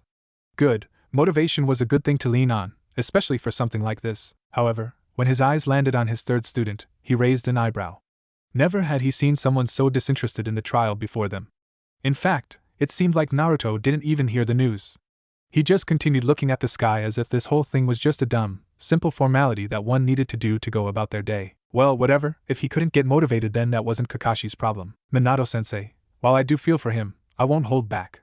It's better if he doesn't become a shinobi now instead of losing his life later. I hope you'll understand and forgive me, Kakashi thought before he smiled. Alright, you're all dismissed. Oh, and I wouldn't recommend eating breakfast tomorrow. You'll puke, he said, which got Sasuke and Sakura to take this even more seriously than before. However, Naruto chuckled. I think I fell for that one too, he thought before he realized there was nothing more to say. Without another word, he left the 3 on that rooftop and made for him. Sakura and Sasuke gawked as they watched him leave. Was he always that fast? Hell, even Kakashi was a little amazed. He knew people had a hard time catching Naruto to make him pay for his pranks, but never to this extent. Oh, Sakura, actually you stay behind. I'd like to speak with you, Kakashi said while Sasuke got up and left. Sakura groaned in disappointment. Now she couldn't get to Sasuke to ask him if he wanted to get dinner later. That said, it was probably bad if she didn't listen to her sensei on the first day. What is it, Kakashi-sensei? She asked. Kakashi narrowed his eyes. Tell me about what happened in the classroom today before the Jonin sensei were assigned, he said, which made her shiver. Naruto arrived back at his apartment, and already he could tell something was wrong. It seemed that some guests had visited his place when he was done. No, he wasn't talking about Hiruzen and Kakashi. He already knew about them. 5 signatures, each of them arranging from Chunin to Jonin. What did I do to garner such attention? The young man asked with a smirk before he held up a hand sign and pushed his pure chakra through his quarters. By doing this, any irregular chakra would react to his own and thus would be easy for him to locate. His smile widened. He walked back to one of his cabinets, and he noticed a listening device. That wasn't here before. The young man then walked over to his lap and pulled out another listening device. The cabinet, the lamp, beneath his bed springs, behind his clothes hamper, just behind his shower head, all of these places contained listening devices and 1 or 2 cameras. Of course, the cameras he didn't actively look for. He knew they were there from the way his chakra resonated with the impure chakra of this world. Well, whoever did this is certainly organized. I'll have to meet with the people who've shown me such respect, Naruto thought before he grabbed one of the listening devices. Most like to think that residue chakra doesn't exist. However, every living thing in the world gave off some form of residual chakra. No matter what a person touched, no matter how great their mastery, they left tiny traces of their chakra everywhere. Naturally, this chakra didn't stay long, usually absorbed by natural chakra that flowed through the air. Even pure chakra wasn't exempt from this, but pure chakra was such a refined natural energy that it only lingered for maybe 1 or 2 minutes before dissipating. Anyway, what Naruto was getting at here was that each of these tracers had some impure chakra imprints on them. Alright, let's see who I'll be meeting with tonight, the QB host said as he closed his eyes and synced his chakra with the impure chakra on the tracker. The blonde inhaled and exhaled as his chakra drew him out of his apartment. It hopped along rooftops, sailed through the air and entered a rather inconspicuous shop. The chakra passed through a large brown door and fell into the darkness. It moved with such speed that no sensor was able to pick it up. Then, he found what he was looking for. An old man, over half his body wrapped in bandages. Then the chakra connected Naruto with one of the man's many kneeling agents. Oh, Shimura Danzo-kun. I read about him in the annals of Konoha's history. He was the man who led the war against the Wagakure. He led a group of highly skilled shinobi, called Root, against 1500 shinobi. His deeds made him recognized and a Root Academy was made. He's one of the reasons Konoha even won the war against the Wagakure. Seems he's lived longer in this world than the other. Also seems like his Root members are much younger, not too many developed chakra veins. I could make use of these. Thank you, Danzo-kun, you actually forwarded my plans more than even I anticipated, Naruto thought as he watched the old warhawk speak to his men. Has everything been put in place? Danzo asked. Yes, Danzo-sama, we have infiltrated the QB host's apartment, and done as you have instructed. We shall monitor his progress and ensure that he continues to remain loyal to the village. We shall also monitor the Uchiha's apartment, one of them said. The old man slowly hummed, his cane pounding the floor as Naruto observed. Very good. I think I don't need to tell you all what a tragedy it almost was for the boy to steal the scroll of sealing. Such a thing must never happen again. Also, how have searches been on locating Mizuki? All traitors to Konoha must be dealt with, he replied. Nothing as of yet, Danzo-sama. However, we are confident that results will be produced soon, one of them said. Naruto then watched the man raise his cane before he slammed it into the shoulder of one of them. None of them flinched though. I expected results the instant it was reported. I didn't ask for soon. See that he is brought in. Given that he was defeated by an academy dropout, I struggled to see how much use he can be, but if he can bring us contact with Orochimaru then that alone makes up for his incompetence. How is the situation brewing in the other nations? Another bowed. Yes sir, the spies in Kirigakure will be ready to take control of either the Mizukage or the rebel forces that dictate a new leader. We also have our spies in Iwagakure that tell of a potential alliance between Kumo and IWA. We believe they might be bolstering their forces against Konoha again. Then we will see to it that they fail. For we are the unseen ones who support the great tree of Konoha from the depths of the earth, Danzo exclaimed. The others quickly chanted this mantra over and over while Naruto dispelled his technique. He chuckled. Maybe I can find a use for you after all, Danzo-kun, Naruto thought before he shrugged off his clothes. He then changed and walked back outside. He then made his way towards the Konoha hospital. It didn't take him long to arrive at the hospital. Once he did, he quickly cast the same jutsu that allowed him to enter the Uchiha clan compound unperturbed. He walked inside just as someone was walking out and slipped through the door. Now sure he could have done a much sneakier way such as coming in through the rooftops. But where was the fun in that? He walked past the registration office and the open foyer filled with coughing people or injured patients. He looked at them all. He could have healed them all, but that would take too long and draw too much attention. For what he needed, he required the most desperate patients. The young Uzumaki, with the help of some directions, traveled to the end-of-life care ward part of the hospital. He entered the part where most people, whether too old or too sick, ready to die, were kept. He had to admit, as he moved through the halls filled with caring nurses or doctors giving patients fortunate or unfortunate news, he felt rather melancholy. He too had been at the end of his life, but he'd been surrounded by his wives and his children. He'd been surrounded by his loved ones as the light in his eyes faded. He'd done his part in making his world better, and he only hoped his kids would do better. It made him aware of his age. Maybe he should have truly died. Sometimes the old things must die for the new things to grow and take their place. Though it took some of his time, he placed his hand on some of the elderly. A brief dream of happy times and ease of pure chakra into the body. That way, they would pass on with happiness and without suffering. Anyway, Naruto did this for a couple of people before he finally paused in his steps. Yes, it's okay, mother. Yes, Mizuki-kun and I are doing fine. Yes, I promise. No, please don't give up. You can't stop fighting. Why you still have to see Mizuki-kun and I get married? I'm sure a cure is coming for you. Please don't leave me, you're all I have left, a soft voice sobbed. Naruto gently walked over to a door, and he noticed a woman with long, braided, black hair kneeling beside a white bed. She sobbed as she held a very pale, very sickly, woman's hand. He walked into the room, his jutsu still keeping him concealed. When he got a good look at the kneeling woman his eyes narrowed. This is Mizuki's fiancée, or was to be fiancée. I did briefly see her in my search of his memories, but I disregarded them for other information. Tsubaki, I believe? Odd, I don't have anything on her from my world. Must not have ever seen her, he thought to himself before he watched the woman named Tsubaki lean up. It's okay, mother. Everything will work out. I promise, Tsubaki said before she got up and turned around. Naruto saw the flash of determination in her eyes. It seemed she'd resolved to go through with something. Now what that something was he didn't know, but it clearly a last resort. If it wasn't, things might not have gotten to this point. The pale woman coughed. Oh, that girl. How lucky was I to have such a wonderful daughter. A girl like her shouldn't be worrying about her dying mother. She should find a nice man, one that will make her happy just like Jun-sekun made me. I wish I could see that moment, but I fear the fight in me has died away, the woman said before she violently coughed again. She clenched her chest. Naruto scratched his chin. Honestly, she didn't look that old. Indeed, she was very skinny, weak, and dying, but she didn't look too old. She looked around her 50s or 60s. Good, this was a perfect candidate. The blonde walked outside the room and he saw Tsubaki leaning against the wall. She held up a piece of paper with an address on it. The woman held her head down. I'd ask you to stay your course of action unless you want to waste this opportunity, Naruto suddenly spoke, which made Tsubaki jump. She grabbed a kunai from her pouch and held it up. Who's there? She hissed quietly. This was still a hospital and she didn't want to startle those sleeping. Naruto quickly lowered the jutsu and waved off the kunai. You can put the glorified knife away now, Tsubaki-san. I'm not here to fight, he answered while she slowly withdrew the kunai. You're Uzumaki Naruto-san. What are you doing here? She asked suspiciously. Mizuki had told her about Naruto. He never failed to fill her head with how evil the boy was. She never really believed any of it, but one could never be too sure with the host of the Fox Demon. That said, how did he sneak up on her? True, she might not be the most highly ranked kunoichi, but she still considered herself adept. How did a young boy suddenly get so close to her? I have a proposition for you, he answered. A what? Tsubaki asked. This was the failure of the academy? Could he even spell proposition? A proposition, Tsubaki-san. I heard you speaking with your mom over there. Look, I'll extend your mother's lifespan for another few years. In return, I need you for something important. Don't worry, you won't have to break any Konoha laws to do it, the young genin answered. Almost immediately Tsubaki was suspicious.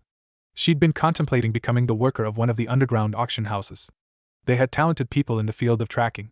She hoped she could pay for their services and help her track down Senju Tsunade. She could then bring the woman back and help heal her mother, but that would take time. Time wasn't something she had these days. Typically, Tsubaki chuckled. Sorry, Naruto-san, I don't think whatever pills or medication you have will help my mother. Even though you shouldn't be eavesdropping, I thank you for your concern, but my mother will be fine, the woman said, though either believed her words. If you're trying to fool yourself, then good work. You and I both know that if she stays like that she'll barely last to the end of the week, Naruto remarked, which made Tsubaki shiver. How did he know that? He'd never been in any of the examination rooms or doctor's appointments that she'd been in. The Chunin grabbed her kunai again. Who are you and what have you done with Uzumaki Naruto? No simple boy would know that, she replied. She was ready to engage, but suddenly the blonde pointed a finger at her. Sit down, he commanded. Suddenly, Tsubaki gasped as she leaned back and fell on her ass, sitting down perfectly in front of the blonde while he yawned. You what did you? Mizuki-kun was right. You are a demon, the woman said, but Naruto rolled his eyes. I'm a demon just because I could command you to sit down? In a world with so much jutsu that could level terrain, mess up the mind, and blow up miles of buildings, it's the fact that I made you sit down that proved I'm a demon? He asked. Well, when he said it so blandly like that, it made Tsubaki feel kind of stupid even if she was a little weirded out by what was happening. But then how did you? She was cut off by a hand. Look, I'm not here for your soul or anything. I just need your help. In return, I'll extend your mother's life until you can find someone to help her. But I can only extend her life by maybe 10 or 12 years, he said. Why should I believe you? You're just a kid, barely even out of the academy. I've spoken to numerous doctors, some of the best in Konoha, and none of them could help my mother. What can you do? She asked. All of these were valid questions and fortunately, Naruto could answer them all. Give me your hand, he said. Tsubaki noticed he didn't order her to do it, but she found herself offering it anyway. When she grabbed a hold of Naruto's hand, the former fiancé of Mizuki felt like her world nearly shattered into pieces. She was in awe as the most immense feeling of power surged through her body. She couldn't describe it. She felt strong. She felt good. She felt amazing. She felt powerful. The black-haired woman widened her eyes as she looked up and noticed it was Naruto giving her the chakra from within his body. Was this the Kyuubi's chakra? No, it couldn't be. She'd been a little kid when she first felt its chakra. It was violent and merciless. This was just pure power like she'd never felt before. With this, she felt like she could do anything. She felt like she could even battle anyone in Konoha, even the Umba Black Ops units. Naruto let go of her hand. That is what I'm gonna give to your mother. I recommend you keep her in the hospital, but she won't be dying anytime soon. And that was just a small portion, he said before he turned back and walked to Tsubaki's mother's room. Wait a minute. What was that? I didn't agree yet, Tsubaki replied as she got up. However, as soon as she placed her hand on the floor, she stilled when her palm cracked the tiles. In fact, she could see a large handprint from her own strength. Though this shocked her, she quickly ran to meet the blonde while Naruto rolled his eyes. Alright, I don't want to rush you, but I do have other things to do. I've already wasted enough time dealing with Kakashi's shit. Had I known he would have been so late, I would have just used a clone to do this, the blonde grumbled. That was amazing. What was that? She asked. Naruto shook his head. I'd rather not tell you until I have your cooperation. I'd take too much time to explain, and even then I highly doubt you'll believe me. All you should know is that it's nothing to do with the Kyuubi, and there will be no adverse side effects to your mother, he replied. Tsubaki opened her mouth and closed it. Why me? She asked. The young man chuckled. You're not the only one. I'm looking for other people. As for what I need from you, well, I'll need you to test theories of mine. Again, tell no one about this, he answered. It's not illegal, is it? She asked. It won't break any Konoha laws, as I've said, but it will raise some questions that I'm not prepared for, or don't want to answer right now. That's all you'll have to do. You have my word, he answered. Why did Tsubaki feel like she wasn't talking to the hyperactive knucklehead prankster that terrorized the village? She actually felt like she was talking to her Hokage.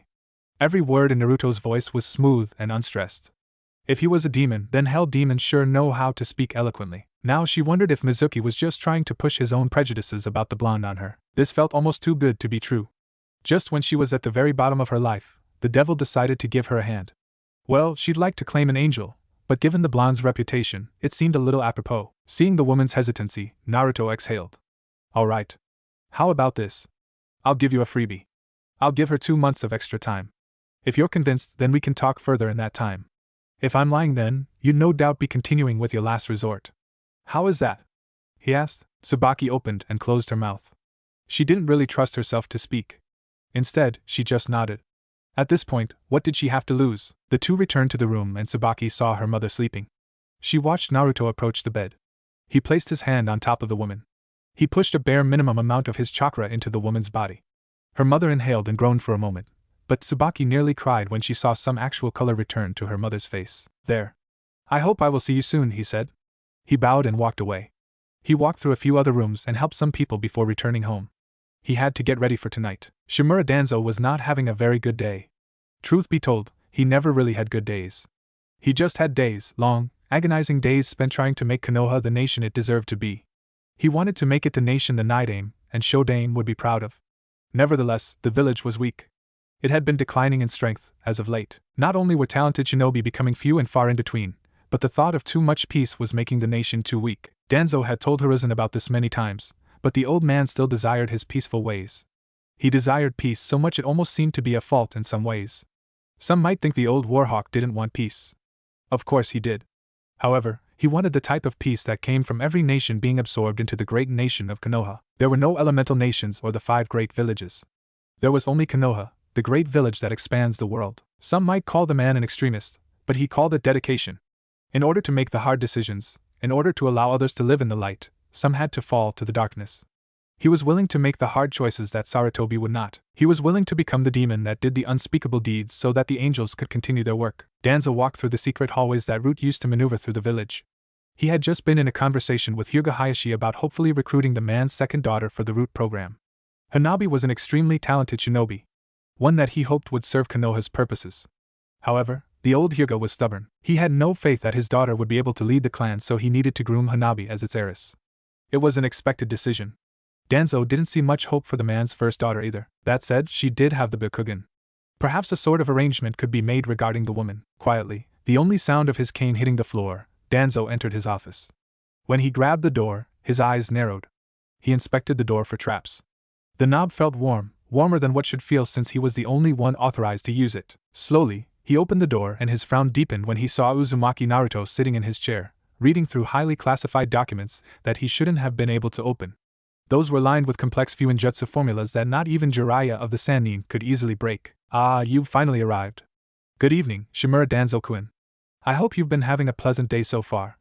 Permit me to skip the pleasantries, Databayo. I have to return home and prepare for my exercise against Kakashi in a few hours, so I'm short on time. Do come inside. I have a few questions I'd like answered.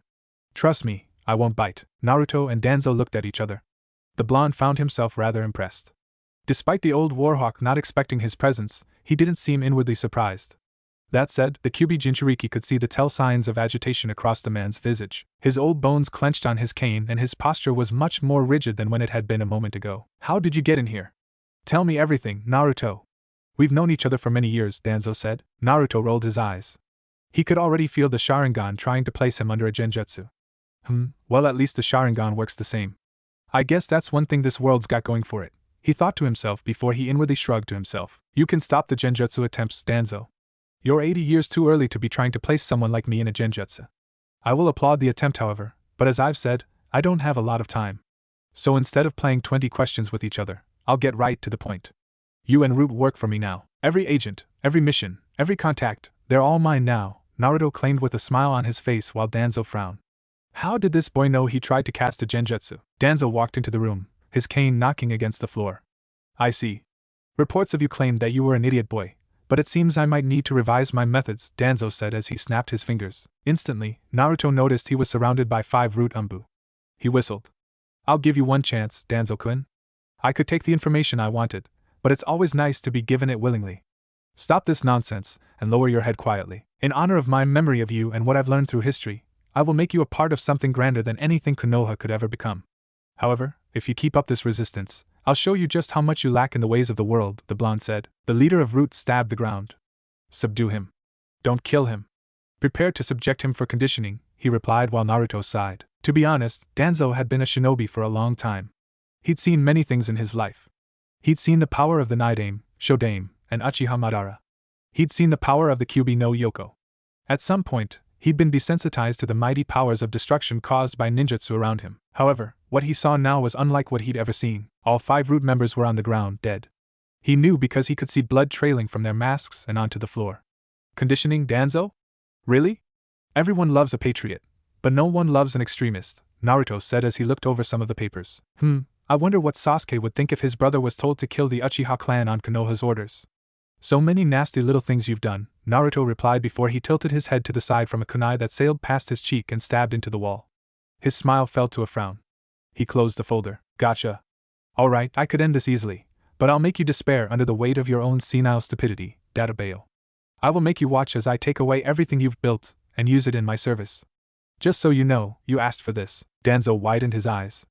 One instant, Naruto was behind his desk. The blonde had his fist buried in the man's face. The council member felt immense pain rush through his body before he was blasted through the door and into the wall which cracked behind him. The wind expelled from his lungs before he slumped to the ground. What kind of P-power was that? The Kyuubi Jinchuriki was never this strong. The Sharingan couldn't even properly follow him, the old man thought to himself as he groaned. Congratulations, Danzo-kun. You're the first person I'll fight in this new world. Why didn't you allow your root shinobi to participate in the Kyuubi attack? Naruto asked as he walked out of the office. A trail of blood fell down Danzo's lip before he quickly got up and charged at the blonde. He threw a punch which the young boy blocked. The old man then swung his body and aimed for a kick. Though his speed was great, he gawked when the Kyuubi Jinchuriki blocked that as well. Why are you working with Orochimaru? He asked as he backflipped away from a kick that crushed the wall next to him. He landed a few ways down the hallway as Danzo slapped his hands together. Kazanami, he exclaimed as Naruto saw the old warhawk's hand coat itself in wind chakra. It quickly became a very thin blade. A grunt, Danzo swung his arm at the blue-eyed boy. Naruto had to admit, it wasn't a bad strategy. Wind jutsu was already hard to see. Never mind trying to see it in the dark. However, before you die, let me show you what a real wind blade looks like. Naruto exclaimed as he coated his arm in wind chakra as well. The two blades clashed against each other, as a gale of wind blasted through the tunnels of the root quarters. He even knows elemental jutsu? What is this boy? Danzo wondered before he noticed the wind in his own jutsu get cut to pieces until it forced him to back away. The blade of wind from Naruto sliced through the air in one swift motion. Then, the old Shimura man gasped when he heard something start to creak. He noticed it was the pipe and line work inside the walls. He cut through the stone, the pipes, and the structure of the hallways? Danzo thought in shock as the hallways slowly started to crumble away. The old man glared back at the blonde while Naruto's lips curved upwards. Not bad for the dead last of the academy, right? The blonde taunted before he vanished right in front of Danzo's eyes. The old man quickly growled as the entire hallway started coming down around him. He ran through the open door entrance just in time. Then, he watched in shock as the blade of wind Naruto used brought the entire corridor sliding down until it crashed to pieces. Come on, Danzo-kun. You studied under the Nidaime Hokage. Don't tell me it amounted to this. The blonde's voice reverberated through the entire underground halls. The council member clenched his fists. Whatever, the boy's a threat for now. I'll make sure to crush him beneath the full weight of root. I'll get my answers for this. Has everything in his profile been a lie? Danzo thought before he snapped his fingers. Instantly, over 30 members of Root were in front of him. The Kyuubi Jinchuriki has infiltrated our organization. He is extremely dangerous. Find him and subdue him. I want him captured alive. Any means at your disposal are allowed. Failure is not an option, he exclaimed. Hi, Danzo-sama. They all said before everyone heard clapping. If Root members were capable of showing emotion, they would have been shocked when they saw Naruto sitting on a railing right behind their leader. Really, Danzo? You're gonna send so many young people to their deaths just so you can capture me? Why not just fight me yourself? Show them all what the powerful Danzo can do. You know fully well these people won't stop me and I'd rather not kill them. It's not good if a new employer goes around killing old employees. Let's not count the other 5 though, he said with a smile. Does the Hokage handle every genin or chunin that makes a claim for his title? You are no different, boy, Danzo replied before Naruto rolled his eyes and sighed. He then held out his hand. Futon, Daike's Tenin, wind release, great wind pull. Naruto uttered and suddenly everyone felt a massive gust of wind come from behind them, but the members of Root quickly heard Danzo gasp. The wind was so strong it pulled the man to the blonde. He then grabbed the Warhawk by his neck. Why didn't Konoha help the Uzumaki when they were destroyed? He asked. Attack! Danzo exclaimed. Naruto turned his gaze to the Root members. They were all charging straight for him. Some were even beginning to cast jutsu. Fall, Naruto commanded as he held Danzo by the throat. Danzo could do nothing but watch as the members of Root that he had groomed for so many years fell to the ground by some unknown force. Some of them tried to move, but they seemed to be shivering, fearful, scared. Why? Why was this happening? He had worked hard to burn the very concept of fear from the spirits of his men. They'd all endured ruthless, almost inhuman levels of training by his hand. How could they show such emotion before the enemy? He could even hear the sounds of their kunai from their shaking knocking against the floor. There's a difference between being afraid of dying and being afraid of death, Danzo-kun. You might have not made them afraid of death, but you didn't make them afraid of dying. No matter how hard you work, no matter how hard you train, you can't take away the natural fear of dying. Everyone's got it, and no amount of conditioning's gonna stop that, especially when the force in front of you is so much stronger. I just made them realize who they were messing with. A Hokage might not handle every genin that comes to claim his title, but neither does Kami to every mortal that stands before her, he answered while Danzo scowled. He quickly moved his body and kicked Naruto in the face. For the sake of appearances, the blonde recoiled and released his grip. The bandaged man sailed through the air, whipping through hand signs as he did so. Futon, Shinkarenpa, wind release, vacuum serial waves, Danzo hollered before he took in a deep breath and blew a series of several wind blades at the Kyubi Jinchuriki. The young genin sighed. He then held up a finger. I'd ask you to take this seriously, but I feel you are. It seems I have a lot of work to do. Futon, Kazakiri, Isin, wind release, wind cutter, single sharp point, he returned as his finger became coated in wind chakra. He then released it in a single blade blast. Like an incredibly long spear, the blast of wind broke through the wind blades and struck through Danzo's stomach. Gah! He groaned in pain as the spear of wind pushed through his stomach and through his back. A gob of blood expelled from his lips as Naruto swiped his fingers to the left. The blade's spear slashed open Danzo's midsection. The Root operatives could only watch as their leader got decimated by the force of the one that brought them to their knees. Naruto narrowed his eyes when he felt the chakra of one of the eyes on Danzo's arm close. He then turned around and saw the man standing behind him. The Kyubi Jinchuriki stopped his jutsu. The Izanagi of the Uchiha clan's Sharingan. A get-out-of-jail-free card. So everything I've done to him was just an illusion. Impressive, even I can't properly counter that. However, his chakra dropped considerably, Naruto thought to himself. Danzo spoke. You are powerful, boy. However, there is nothing you can do for I control reality itself around us. This little farce that you're attempting will not aha. The old warhawk suddenly screamed as Naruto clenched his right hand and yanked it to his chest. Danzo's torso exploded as grotesque muscle tissue and sinew spilled from his open wounds. What the he didn't even move. How did he? Danzo fell to the ground dead while Naruto's lips curved upwards. He dealt with Izanagi users before. Their genjutsu actually wasn't all that great. Indeed, while it could bend reality around them, it wasn't for a long time. Back in his world, an Uchiha could use the Izanagi for 10 whole minutes before the jutsu wore off. That meant they had a total of 20 minutes in each eye. In a world of impure chakra like this, Naruto highly doubted the same could be said for Danzo. Besides, all he had to do was keep killing the old man until his chakra ran out. As the blonde expected, the old man's body disappeared and an uninjured one was made. Another eye closed. What did you do to me?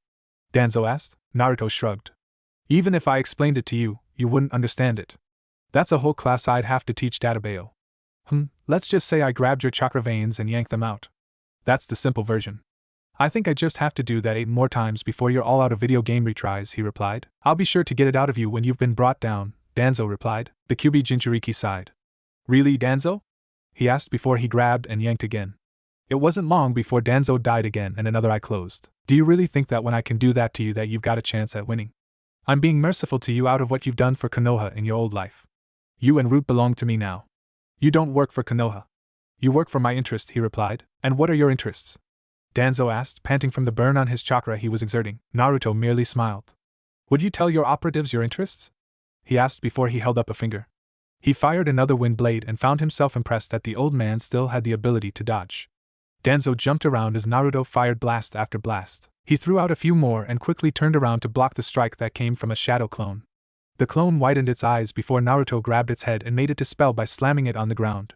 When his head turned to look at his work, that was when Danzo chose to attack. Ninpo, Kage Shuriken no Jutsu, Shinobi Art, Shadow Shuriken Technique, Futon, Shinkarenpa. Danzo called out both techniques. He threw a load of shuriken at Naruto before he blew a wave of wind chakra over them.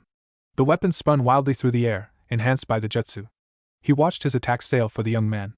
However, nothing could have prepared Danzo for when he saw Naruto place one foot behind the other. With his Sharingan, he saw the boy open his tenketsu, releasing a massive exertion of chakra before he suddenly started spinning. That's Junsuna Chakura, Zenshin Kaiten, pure chakra, all-body revolving heaven, Naruto hollered as the root members and Danzo watched a technique similar to that of the Hyuga clan's most powerful defense get utilized by the academy failure.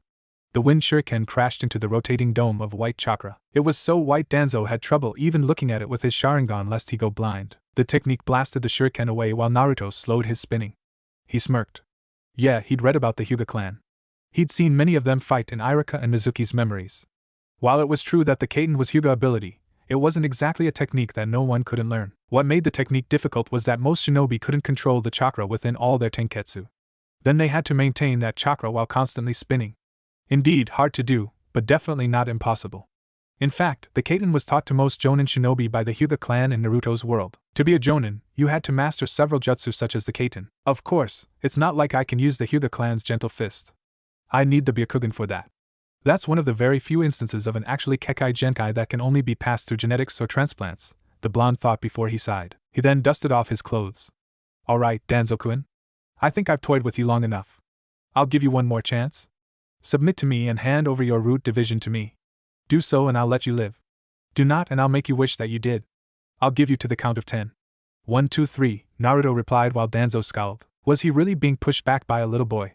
One who hadn't even spent a month out of the academy?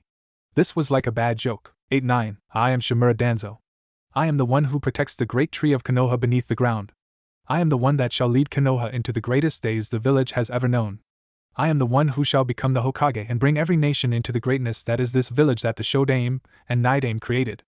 I will not lose, on my honor, on my pride, on my being as a shinobi. I will not let this boy do as he pleases. Danzo exclaimed to himself. Fine. In that case, he'd use another alternative. Naruto paused as Danzo suddenly vanished in a burst of speed. He appeared behind the blonde, a kunai in his hand. The Kyubi Jinchuriki turned around and blocked the attack. Really, Danzo-kun? You should know by now that doesn't Naruto widen his eyes when he felt his senses leave him. He stared into the eye of the Mangekyo Sharingan. Soon, his blue eyes turned red. Danzo's lips curved upwards. He could see the fear in the young man's eyes. Hell, he could read his thoughts at the moment. He actually has. Naruto didn't get to finish his thought before he dropped to his knees and fell to the ground, unconscious. His technique fell from the root members and everyone stood up. They quickly subdued Naruto, while Danzo clenched his eye.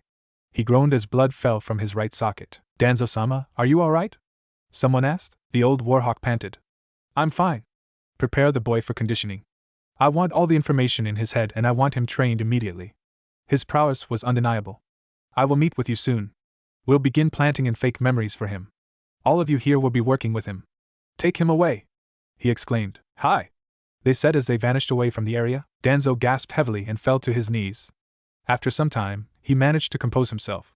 Finally, he had attained the Kyubi Jinchuriki into his forces.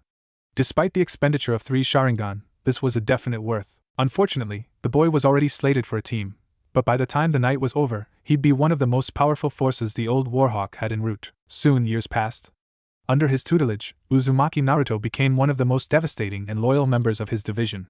By his hand, he'd brought down Kirigakure, and he'd been hailed as a hero for crushing Iwagakure in the Fourth Great Shinobi War. His power was so great that Hiruzen could only congratulate Danzo begrudgingly for turning Naruto into a prime shinobi. Even more than that, Naruto did everything for Danzo. No matter who it was, he assassinated everyone that the old council member wanted without remorse.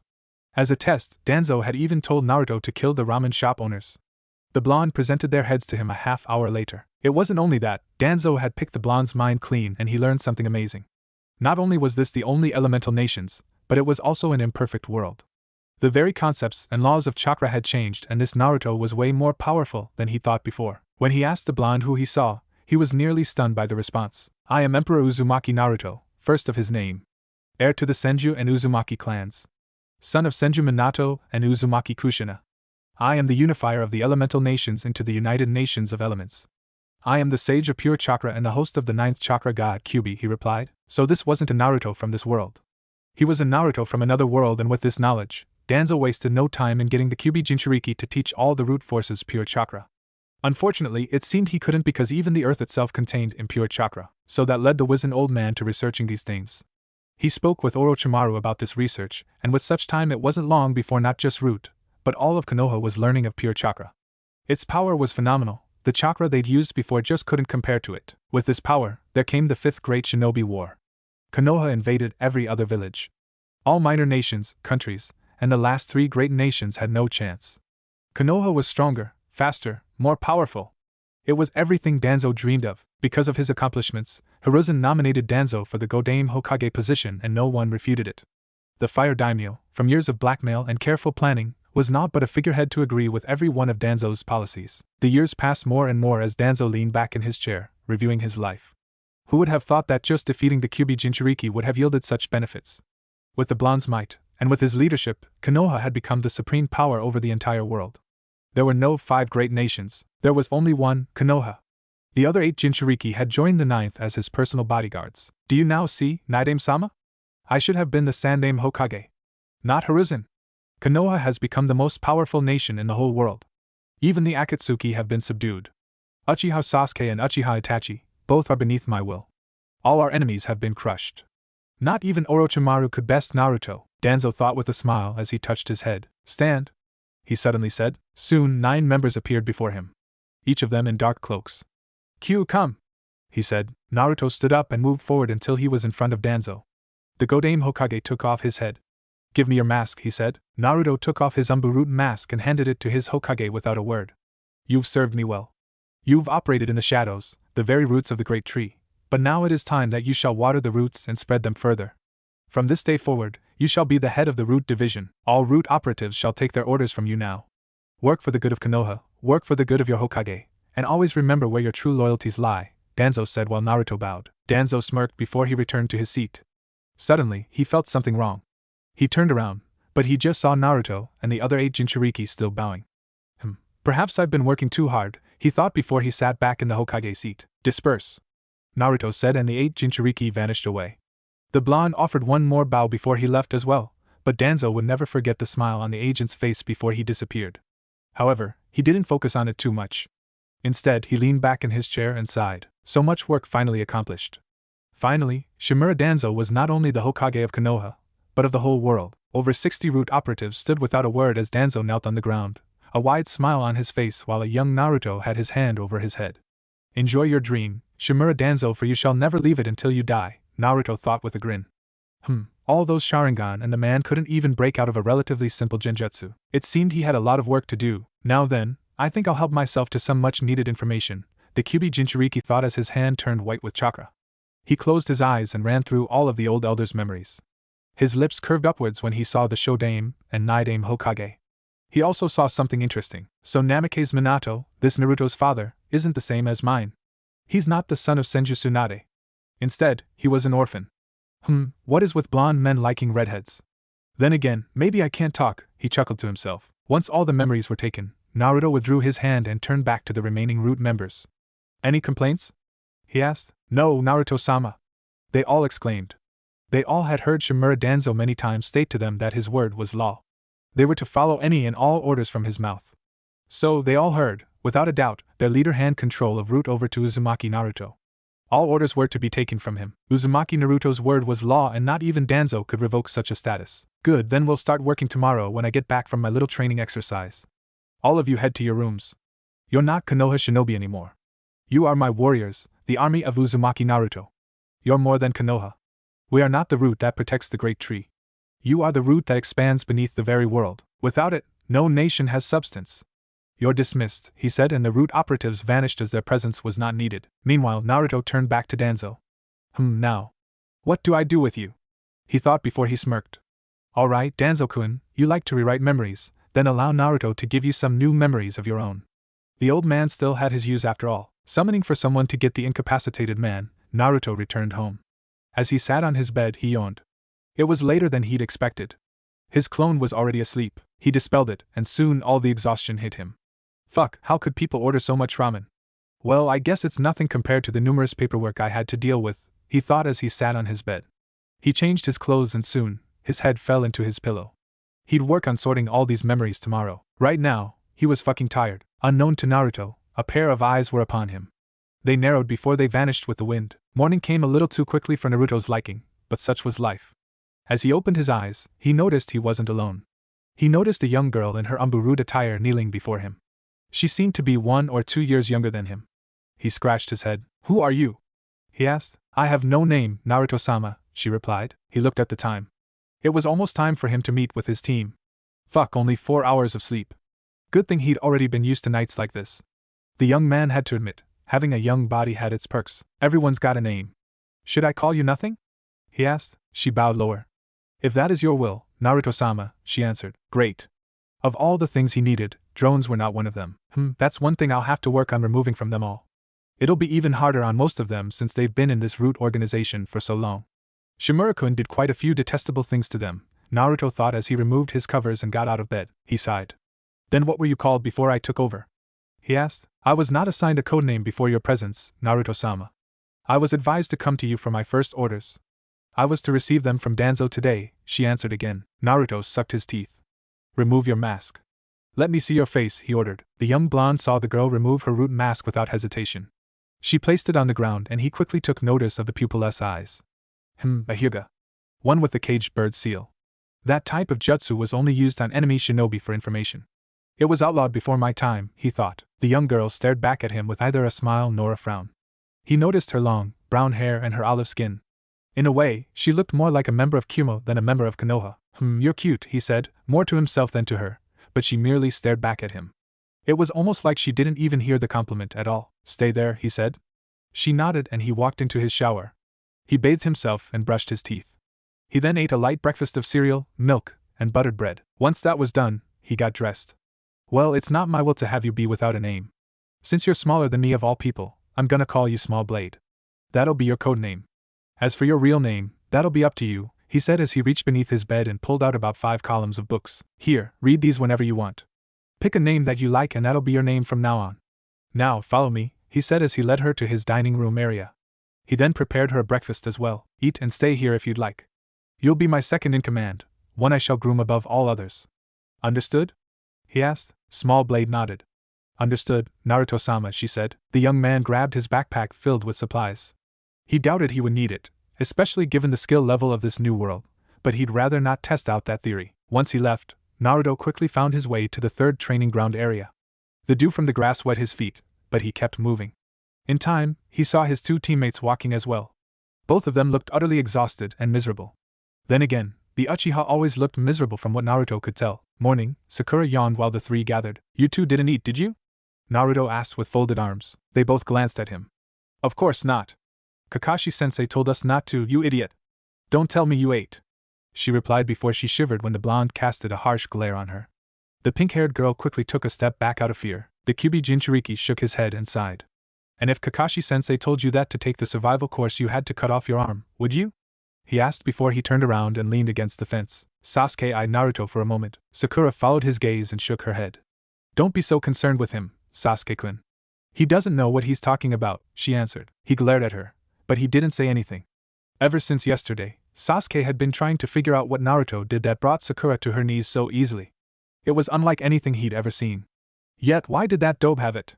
What could Sasuke do to get something like that? As the trio waited for Kakashi, Naruto focused on working through more of Danzo's memories. He had to admit that one couldn't deny Danzo's passion to serve Konoha. The man did anything and everything to make Konoha the supreme power over the world. It'd be quite admirable if it weren't so disgustingly brutal. An hour or 2 passed. What started as dawn quickly became sunrise. Naruto shook his head when he saw Sakura and Sasuke get angrier and angrier. Of course, the latter seemed to be holding it in better than the former. That said, the rumbling stomachs didn't seem to help their case that much. Perhaps another 30 minutes or so passed before Hatake Kakashi appeared in front of his genin. "Good morning, everyone. I trust we're all having a good morning?" Kakashi asked. "You're late," Sakura exclaimed. Sasuke glared at the man with hate. While he didn't want the annoying girl to shout, he could easily echo her sentiments. Naruto just sighed and stood to his feet. Kakashi chuckled. Right. Well, you see, a black cat crossed my path, so I had to take the long way around. Sorry about that. How about we get started then, he said as they all walked inside the training grounds. Hatake smiled as he reached into his bag and pulled out 3 bento boxes. He placed them on the seat of a black stone pillar. He then reached into his pouch and pulled out an alarm clock. He then placed it on one of 3 wooden pillars. You can't be serious, Naruto thought as he watched Kakashi smile. Here we go. The clock's been set for noon, he said before the trio watched him pull out 2 silver bells. Both jingled lovingly. Naruto's frown deepened. Your assignment is very simple.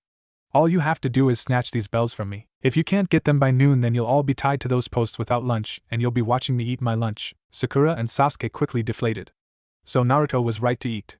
Now we just made it harder on ourselves, they both thought while the blonde shook his head.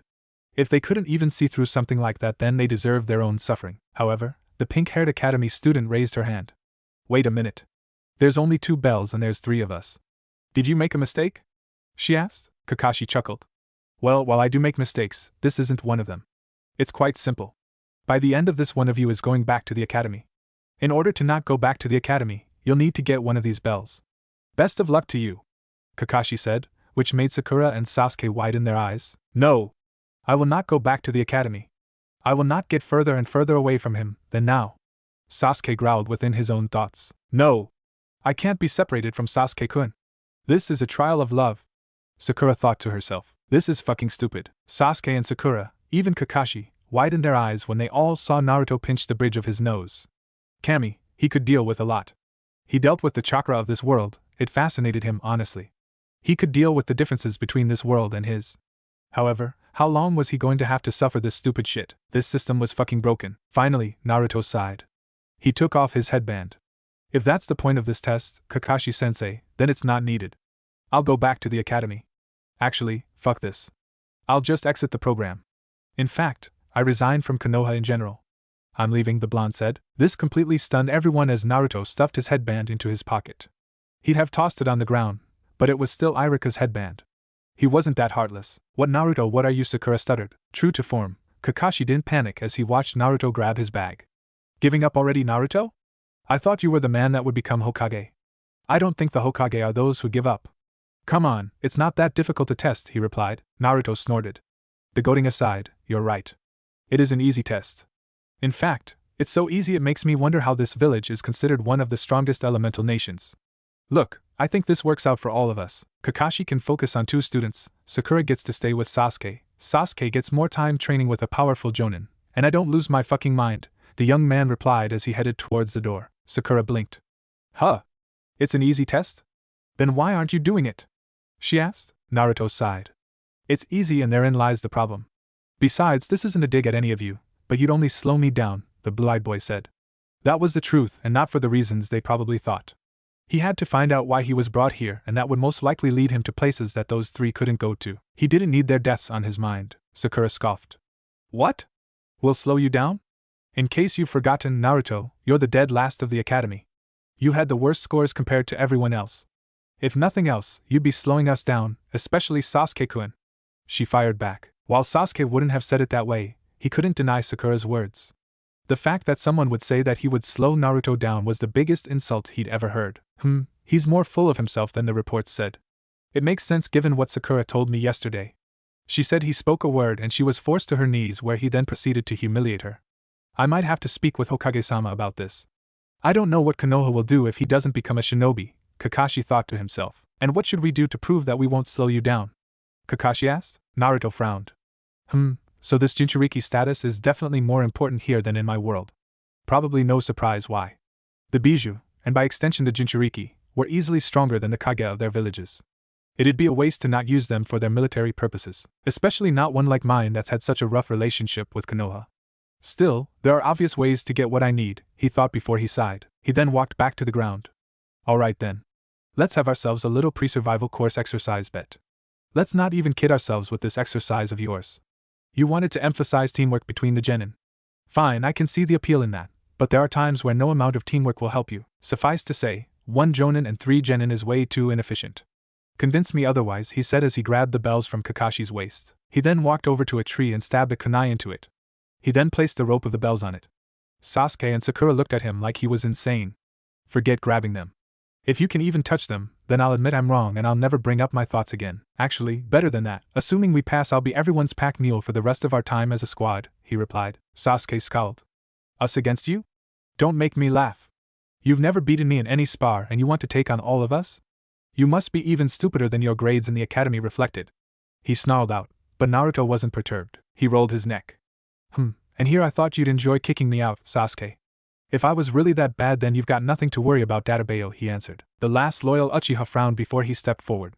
Fine, but when I beat you I better not hear your mouth for the rest of the week, he said. To be honest, Sasuke was fucking irritated. He already had to worry about getting a bell from a jonin, then he had to play with Naruto's little temper tantrum.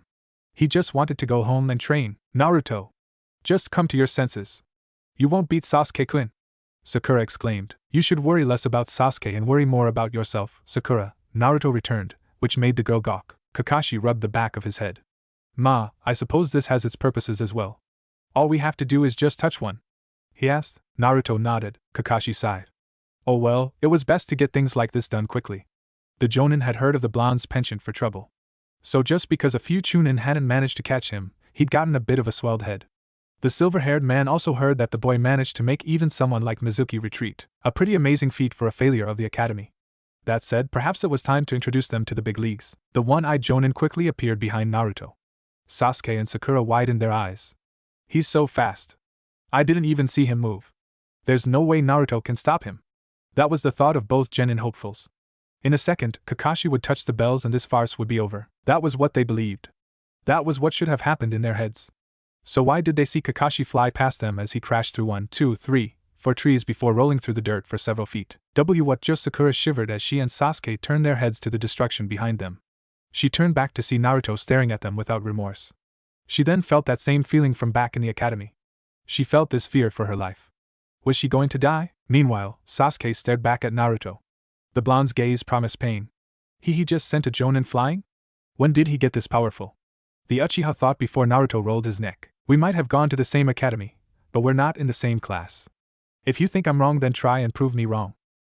This is a good time to properly gauge not only the level of an elite shinobi in this world, but also the genin, the Kyuubi Jinchuriki challenged. Sasuke frowned before he threw a kunai and a shuriken at Naruto. The blonde quickly grabbed both weapons and threw them back at the Uchiha. The black-haired boy cursed before he pushed Sakura out the way. The girl shrieked as she fell to the ground while the kunai and shuriken sailed past her. The prodigy of the academy frowned before he charged at Naruto. He threw a punch, but he gasped when the Kyuubi Jinchuriki effortlessly dodged it. Sasuke threw punch after punch, but he bore sight to the unwanted reality of his teammates moving out of his way. He spun on his left leg and swung his right leg for the whiskered blonde's face. Don't underestimate me, Sasuke shouted to himself before he noticed his target was gone. What? Where did he? Sasuke-kun, below you. The Uchiha looked down, but his momentum carried him too much. His back faced Naruto while the blonde snorted. Ugh! Sasuke screamed as the Kyuubi Jinchuriki firmly planted his foot in his teammate's back. The raven-haired boy was then blasted away from Naruto as his body crashed into the water of the training ground pond. Sasuke-kun! Sakura screamed before she noticed Naruto looking at her neck. She quickly took out a kunai and held it in her hands. The whiskered blonde watched her hands and arms shake. You're too scared to hold a kunai, and you wanted to be the spouse of a powerful shinobi clan heir? If the Sakura from my world saw you, she'd kill herself from the shame, Naruto said with a shake of his head while he leaned against the tree. Meanwhile, Kakashi groaned as he struggled to his feet. What was that? Was Naruto always that strong? There was no report of it in the academy. When I reached for the bell, he kicked me before I could even react. It really hurt too. I felt like I got kicked by Guy, the jonin thought to himself. He groaned as he stood to his feet. He noticed the destruction and breathed hard through his mask. Could Naruto have hidden his strength this whole time? If he has, then, just how powerful is he? Could he be using the Kyuubi's chakra? I didn't feel any of it like 12 years ago, he said to himself as he leaned up. Ah! Kakashi gasped when he heard Sakura scream. He frowned. The jonin quickly dashed back into the forest. He noticed Sakura on the ground, unconscious. Her kunai was in her hands. He saw Naruto leaning against the tree with the bells. Naruto, what did you do to her? Kakashi asked. Genjutsu, Kakashi-kun? A terrible thing if one doesn't recognize it. I'm sure you'd agree, he answered. Kakashi resisted the urge to sigh. Sakura got knocked out by a simple genjutsu? Just what was the academy teaching these students these days? Why are you doing this? Kakashi asked. Naruto chuckled. Tell me, Kakashi-kun, how many jonin are enlisted in Konoha? Naruto asked. I can't tell you that, his sensei replied. The QB Jinchuriki rolled his eyes. Right. Whatever. I'll give you a prediction, Kakashi sensei. If you and Konoha don't stop this stupid three-man cell shit, the village will fall to ruin in 40 or 50 years, Naruto replied. Light-hearted and laid back though he was, Kakashi took threats very seriously. The QB Jinchuriki noticed the air around the Jonin had changed. What do you mean by that? Kakashi asked. Naruto shook his head. It's not just Konoha, Kakashi sensei. Imagine the fall of shinobi society simply because of a broken 3-genin 1 Jonin system. Why do you think that would happen? Naruto asked. A broken system? What is he talking about? Kakashi thought while he tended to Sakura. Maybe the reason I was brought to this world of yours was to help you guys. Either way, we're still having a test, Kakashi-sensei. You're running out of time, Naruto replied. Suddenly, 5 shuriken flew out of the water. Kakashi watched the shuriken sail for the blonde. Yet, he stiffened when the shuriken clashed against Naruto's skin and fell to the ground. Sasuke then appeared behind him. Ha! The Uchiha hollered as he launched a kick for Naruto's face. The blonde quickly brought up an arm to block the strike. The Uchiha landed on the ground and fired a punch next. Naruto parried the strike and moved the Uchiha's fist to the side. He then spun his body and firmly kicked him in the side. Sasuke coughed up blood before he was sent away, crashing into the ground while Naruto's frown deepened. Ugh! No! When did Naruto get stronger than me? What have I been doing this whole time? Have I gotten so weak that I can't even beat him? Sasuke groaned to himself. Kakashi watched Sakura and Sasuke. Both were down. The bruises on Sasuke's face weren't minor. Alright, Naruto, you've made your point. That's Inu. Today must have been a day full of surprises for Kakashi because Naruto quickly sped through some hand signs. It seems you aren't taking this seriously. Katan, Shiroyenki no Jutsu, Fire Release, White Blaze Ball Technique. Naruto exclaimed while the Jonin widened his eye. Before he could stop Naruto, the blonde blew a stream of pure white fire at the rest of Team 7. He's serious. He can even use fire jutsu? There was no record of this. Kakashi thought before he grabbed Sakura and Sasuke. He then jumped away with them both as the flames crashed into the green trees, burning them down to cinders. The flames chased after Kakashi as he jumped across tree after tree. He cursed. With both Sasuke and Sakura in his arms, he couldn't cast a jutsu to counter Naruto's widespread attack. Thankfully, Kakashi's speed was enough and he managed to divert from the flames' path as they continued and exploded the grounds behind him. Kakashi dropped his 2 students and sighed. What was going on? Nothing like this had ever happened in the Jonin's entire career. This felt like a bad dream. This was not how Kakashi was expecting his day to go. After a moment, Sakura opened her eyes and groaned. Kakashi-sensei, what was I, Sasuke-kun? You're alright. Sakura said as she hugged the young boy who groaned in pain. Get off me! That hurts, you idiot! Sasuke exclaimed as he pushed Sakura away. The pin-haired girl's smile fell. As they tended to their wounds, the 3 noticed the charred trees and burning forest around them. Did Naruto do that? When could he do that? Kakashi-sensei, what's going on? Sakura asked. Unfortunately, Kakashi wasn't sure what answer he could give her. He didn't know himself. He had assumed they'd fight him, they'd lose, and hopefully they'd learn their lesson on teamwork. Now, that seemed to be flipped on its head. Now he, Sasuke, and Sakura were trying to learn teamwork against a former academy student. The Sandaime was definitely going to want to learn about this. I don't know what's going on, but clearly Naruto thinks we should be taking this seriously. That was a fire jutsu that could have killed us had it not been fast enough. Sasuke, Sakura, I want you both to stand clear of the battle. I'll take care of Naruto, Kakashi said. You want us to do nothing? Sasuke growled out before he groaned in pain. You both are quite skilled by academy standards, but it's clear Naruto's gone through something different from the 2 of you. He doesn't seem to be under anyone's control and his chakra's not being disrupted. This is the real Naruto. Suffice to say, either of you can beat him, he answered. Sakura and Sasuke were broken by this thought. The Uchiha seethed with rage. He couldn't beat Naruto? He couldn't beat the dead last of the academy? Was this some kind of sick fucking joke? Even Sakura couldn't believe it. Naruto was stronger than Sasuke? That was impossible. Unfortunately, though both didn't know it, it was truly possible. Kakashi touched his headband. Was he going to have to use his Sharingan for this? He really didn't want to. To be forced to use his Sharingan for a genin? How could he live it down if his co-workers found out? Sakura, I want you to go get the Hokage. He's gonna want to learn about this. Sasuke, despite the severity of this exercise, it's still a simple test. We just have to touch the bells. While Naruto and I are fighting, I'll try and lead him away. I can at least block him from you touching the bells. When you see an opportunity, use it, Kakashi said. It was rude to admit, but he already knew that if Sakura was with them, they most likely wouldn't be able to do this. She'd already proven to fall to a simple genjutsu. If she got captured, Kakashi didn't want to think about the repercussions. Right, Sakura said and she ran off. TCH, fine, Sasuke grumbled. Meanwhile, Naruto sighed. So Kakashi was able to outrun that. While the force behind the blast wasn't anything too extreme, it's still quite a feat despite the circumstances. His chakra output was quite substantial. However, that's what's considered exceptional. I'll have to think over those variables when teaching the root shinobi, Naruto said to himself before he noticed Sakura's signature leaving the area. His lips curved upwards. As expected of Hatake Kakashi, he seemed to already be getting the idea. If he had to guess, she was going to get the Hokage. Good, just like Naruto wanted. That said, with her speed, it'd take quite a while. He turned his head and he noticed Kakashi come out of the woods. That was dangerous, Naruto. You could have killed Sasuke and Sakura, he replied. Then you should blame the inefficiency of the academy. If that was all it took to kill them, then you should be grateful it was that, and not them being captured and interrogated. I imagine there are many nations that would enjoy breeding the Uchiha until he drops dead, Naruto replied. Kakashi frowned. What would you have the academy do? He asked. Naruto's lips curved upwards. I believe that's on you to figure out, he answered as he took out a kunai.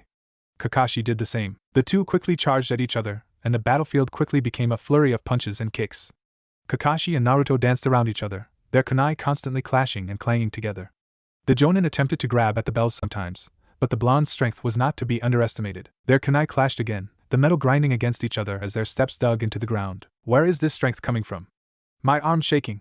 Kakashi thought as he grabbed Naruto's arm and tried to subdue him, but the blonde opened his grabbed hand, which revealed a smoke bomb. The pill exploded, masking the vision of both. Despite the lack of vision, Naruto and Kakashi clashed even harder. Ugh! Kakashi grunted as he backed out of the smoke. He clutched his stomach and panted while Naruto appeared. The side of his face was swollen from a punch. He spat out some blood and smirked. Well, at least the people in this world could punch well. Kakashi threw 3 kunai that Naruto blocked. The Jonin charged at the blonde and raised a kick over his head. Pulling his arms up, the Kyuubi Jinchuriki blocked the strike, but as expected of an experienced Jonin, there was much weight behind Kakashi's blow. However, Naruto brushed him off and pulled back his fist. He then slammed into his Jonin sensei's stomach. Unfortunately, the blow didn't allow for much because a log appeared in the older man's place. The log quickly broke into pieces from the young man's blow before he found himself alone in the fields again. He chuckled. He then touched the ground. Doton, Sekai no Koyo, Earth Release, World Uplifting, he said. Instantly, the ground started to shake. The earth erupted with massive pillars of underground rock and stone. As Naruto expected, he saw Kakashi on top of one of them. Earth Release too? This kid, Kakashi thought as the pillars got even higher and higher. He tried to keep his balance by applying chakra to one of them before they crumbled into pieces. The Jonin fell through the air before he landed on one of the slabs and jumped away as the ground exploded from multiple falling stones. Alright, Naruto. I think I've bought what you're selling at least a little bit. I'll get serious. Don't regret this, Kakashi said as he appeared in front of Naruto, his headband lifted from the side of his face. The 3 Tomo Sharingan swirled in left eye. Naruto's lips curved upwards. Finally, now a real test of theory could begin. Tsukuyomi swallowed her fear as Kami watched on her mirror the actions that were happening. She watched Kakashi face Naruto while the blonde grinned. The goddess of the moon felt a piece of sweat fall down the side of her face before her mother's beautiful hair suddenly burned with righteous white fire. Her hair started moving in odd ways before she stared at her daughter. The black-haired woman suddenly chuckled nervously. I can fix this. Dear daughter, I have many things to do. I have many worlds to maintain. As such, I understand that sometimes things diverge in ways we don't always see. I understand, Tsukuyomi. I could not perform my duties if I didn't have a lot of patience.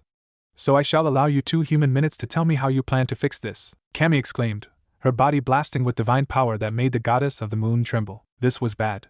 This was very bad. Tsukuyomi had actually been trying to figure out that very question when she saw Naruto challenge Kakashi and the rest of Team 7. There was absolutely no way her mother wasn't going to see something like that. She had a perfect view of every Naruto's destiny, future, and circumstances. She was the ruler of all life after all, but now she couldn't see this Naruto's anything. He was a being who should have already died, but replaced a new one. He was an anomaly, one that neither Kami nor Yami had ever seen before in the millions of years that they'd done this. And mother, please just let me explain, Tsukuyomi pleaded before she was quickly forced to her knees from the sheer volume of her mother's power. Tsukuyomi, at this point, I don't care. You said you could fix this, then you will. Do you know why I value Naruto-kun so highly? He is the one being above all that Yami and I have found perfect compatibility with. I have scoured far and wide for anyone similar. Some have come close, but none to such an extent as him. He is such an abnormal creation that there's a reason Yami and I can't fully have him for ourselves. His presence is the most perfect form of balance and imbalance. What has happened could break the entire universe to pieces. You're just lucky Yami hasn't heard about this yet. If you don't fix this, I'll make the endless void look like a vacation spot. Kami shouted while Tsukuyumi bowed. Why yes, mother. I shall do as you will, the goddess of the moon said while her white-haired mother nodded. Good. And just to make sure that you don't mess this up, you'll be going down there, Kami said. Huh! Before Tsukuyumi could even react, she found herself enveloped in a large white light. Mother, no! No please! I can fix this, I swear. Don't do this! Tsukuyumi pleaded while Kami chuckled. Stop being so overdramatic. Besides, you can consider this your punishment. Trust me, I could think of far worse to do to you. Enjoy your journey, Tsukuyumi. Prove yourself and I shall send you back to where you belong, the glowing, beautiful woman said with a pleasant smile. Mother! Tsukuyumi screamed as the light fully enveloped her. Kami watched as her daughter vanished in front of her eyes before she leaned back into her chair. Sigh, sometimes she wished someone would take this job from her. She hoped everything turned out easy. She continued to watch Naruto combat Kakashi during this simple bell test. Kakashi panted as he slid across the ground across from Naruto. How long had this battle gone on? 10 minutes? 30? An hour? When was the last time he'd been forced to this extent? He saw Naruto tend to his wounds and clean up the blood from his lips. The Kyubi Jinchuriki then launched at him and swung his fist. When Kakashi dodged, he heard one of the trees behind him crash to the ground. He had seen the blonde coat his fist in wind chakra before he released the punch. The force of the wind chakra was dense enough to break through anything if it desired. I can't even find the time to allow Sasuke to touch the bells. I don't even know if he can, Kakashi thought to himself. He tried for a kick, but Naruto jumped over it. He then swung his own leg and aimed for Kakashi's face. However, the Jonin was much bigger, and his arms were longer. He easily blocked the strike, but Naruto wasn't deterred. He maneuvered his body over and grabbed Kakashi's leg. You've got a lot to learn, Kakashi-kun, Naruto thought as he placed a Fuinjutsu seal on Kakashi's leg. However, he stilled when he felt the Jonin wrap his fingers around his foot. Go Sasuke! Kakashi exclaimed while Naruto raised an eyebrow when he saw the young Uchiha burst out of the trees and run to the bells. For a genin, his speed was rather impressive. That said, Sasuke ran and ran. The bells got closer and closer. The boy was so close he swore he touched them before he doubled over in pain. Kakashi gasped when he saw another Naruto with his knee buried in the Uchiha's stomach. Really, Kakashi-kun? That was the best you had. Kakashi frowned as he looked down at Naruto's smirk. The Naruto clone then kicked Sasuke away. The Uchiha crashed into a tree stump and slid to the ground. And you're clearly still underestimating me. The Jonin looked down at his student, and he noticed a seal starting to spread around his leg. He even knows Fuinjutsu? What can't this kid do? Kakashi thought as his Sharingan already saw the chakra moving as the blonde held up a hand sign. Fuinjutsu, Fudo Sifuku, Sealing Jutsu, Immobile Subjugation, Naruto called out, and the seals quickly began to spread themselves over Kakashi's body. Before he could even try to counter the attack, his body froze. He fell to his knees while Naruto freed himself. He then walked over to the tree while the Naruto clone dispelled. Sasuke snarled at him, and the blonde turned to him. I think you've got about 5 minutes left, Sasuke. If this is as good as you're gonna get, then you can forget about Itachi. In fact, you might as well forget about resurrecting your clan. I don't know any woman who'd have the children of such a weakling, Naruto said with a smirk. Sasuke scowled angrily and Kakashi cursed. Simple goading. It's a little mean, but very effective. Someone of Sasuke's temperament won't let that go, the older of the three thought. He sighed. He wished he could say it wouldn't happen, but he knew it would. He'd read all of their profiles. Aside from Naruto, Sakura and Sasuke were just as he assumed they were. Shut up. Don't you dare mention Itachi to me. Sasuke hollered as he jumped up and charged at Naruto with a kunai. Kakashi would have told the Uchiha to calm down, but even his speech was taken away. He couldn't move his body to even try and get rid of the technique. Sasuke roared as he swung the kunai left and right at Naruto while the whiskered boy moved his head out of the way. He danced out of the way of the Uchiha. When Sasuke kicked, Naruto matched the kick. The black-haired boy recoiled in pain. He thought he felt his leg break into pieces. Since when did Naruto kick so hard? If anyone were to ask Sasuke how he felt right now, then he'd say he felt absolutely furious. He felt so furious that he wanted to cry. What had he been training so hard for? Why had he worked so hard for so little? I punch and punch, but he blocks all of them. It's like he sees them before I even do, Sasuke thought as he swung against only for Naruto to weave out the way of his strike. The two clashed their kunai as sparks trailed from their blades. Does the truth hurt, Sasuke? Naruto asked. As he expected, the rage in the Uchiha's eyes flared. In fact, the blonde was a little surprised when he saw a flash of red in Sasuke's eyes. So he did activate the Sharingan after all. Interesting. It seems the theories of Sharingan activation are the same as my world. The member needs to be under some type of emotional stress. However, there seems to be something different with the optic nerves in his eyes. This'll require some looking into as well, Naruto thought to himself. Unfortunately for the Uchiha, That level of Sharingan wasn't going to help him very much. Additionally, his final guests were arriving. He could already feel Sakura returning with not only the Sandaime, but also a few Umbu. Naruto chuckled. He already knew this little stunt of his would raise many questions. He had ranged consequences from him being imprisoned as an imposter to him being executed since the Kyuubi might take over. That said, he'd long thought about this. Of course, he hadn't expected this bell test to be so abysmal. It did help hasten his plans. He supposed he had to give thanks for that. Well, time for the grand reveal database, Naruto thought to himself. Despite the knowledge that he'd be questioned, he had no concerns. When dealing with people who caught you, all one had to do was become too valuable to let go, too valuable to kill. Can you even do a single fire jutsu?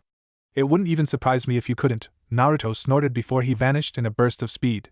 Before Sasuke could even gasp, the Kyuubi Jinchuriki blasted his foot into the Uchiha's chin, launching him into the air. As Sasuke sailed through the air, he wiped some blood away from his lips. Fire jutsu? Oh, Sasuke would give you a damn fire jutsu. The Uchiha sped through his hand signs, which made Kakashi gasp. Those are the horse and tiger hand signs. A fire jutsu from a genin? It takes way too much chakra. It's impossible, Kakashi thought. He wanted to feel worried. No matter how much of a threat Naruto was, Kakashi didn't want to use jutsu. It just seemed a bit over the top. However, clearly Naruto had goaded Sasuke enough that he was willing to go that far. The worst part was that the blonde had sealed him. He couldn't move anything aside from blinking his eyes. Over there, Hokage-sama, Kakashi gasped as he heard Sakura's voice. Though he couldn't turn his head, he could feel Sakura's pants, and he could feel the powerful chakra of the Hokage. He could also detect at least 3 Umbu agents not far off. Katan, Gokaki no Jutsu, Fire Release, Great Fireball Technique, Sasuke shouted. He placed 2 fingers to his lips and fired a large ball of fire. Kakashi, Sakura, and the Sandaime watched the Uchiha blow the flames towards the Uzumaki while Naruto chuckled. Not bad. The fire jutsu needed a little work, but quite powerful in its own right. The blonde sped through his hand signs before he clenched his fingers together. Mokuton, Goki Shinsei, would release, Great Tree Rebirth, Naruto announced. Kakashi, Sasuke, Sakura, Hiruzen, and even the Umbu watching felt many emotions move through them, but the most prominent of them all was utter shock. As Sasuke's fire jutsu moved towards Naruto, the ground beneath the blonde's feet cracked and crumbled.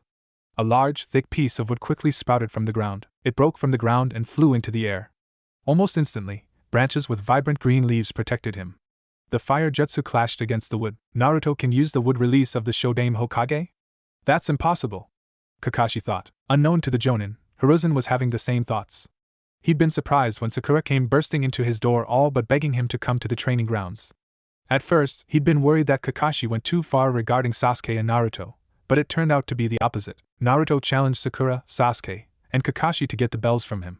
Sarutobi didn't see the concern until Sakura told him that he'd blasted one of Konoha's most powerful Jonin through 3 trees. Hell, he thought it was a joke meant to just get him out of the office. Unfortunately, Sakura seemed absolutely terrified, especially when she told him Naruto burned a big portion of the forest with a mighty fire jutsu. So many questions and so little answers. Since when did Naruto know fire jutsu? Was this the power of the Kyuubi potentially taking over? Ever since the incident with the Forbidden Scroll, Naruto had been a little weird recently. It was only now that Hiruzen even wondered if this Naruto in front of him even was Naruto at all. The flames of Sasuke jutsu slowly started to dispel as he landed on the ground. Then everyone gasped when they heard the alarm clock go off. Naruto noticed it and smiled. Looks like I win, Kakashi-sensei, he said as he stepped from around the tree he'd created. Sasuke stared at the tree in shock before he and the others noticed Naruto take the bells off the kunai. He tossed them on the Jonin's lap. The blonde then touched Kakashi's shoulder and unsealed his movements. The silver-haired man fell forward and panted. He touched his face. He was sweating. He was actually sweating. Did a genin just actually make him sweat? At this moment, Naruto took notice of the Sandaime and Sakura. Everyone was equally stunned into silence by what he'd done. At this point, Naruto didn't even bother putting up an illusion. It would only make this whole thing more complicated. Naruto stood in front of Sarutobi. "Hello, Hokage-sama," he answered. His clear blue eyes stared at his Hokage. The aged man stared at the young boy with absolutely no amount of mirth in his eyes. "Naruto-kun," Hiruzen replied punctually. Sakura quickly ran to help Sasuke. "Sasuke-kun, are you alright?" she asked, but the Uchiha quickly pushed her out of the way. "I'm fine." "Get off me!"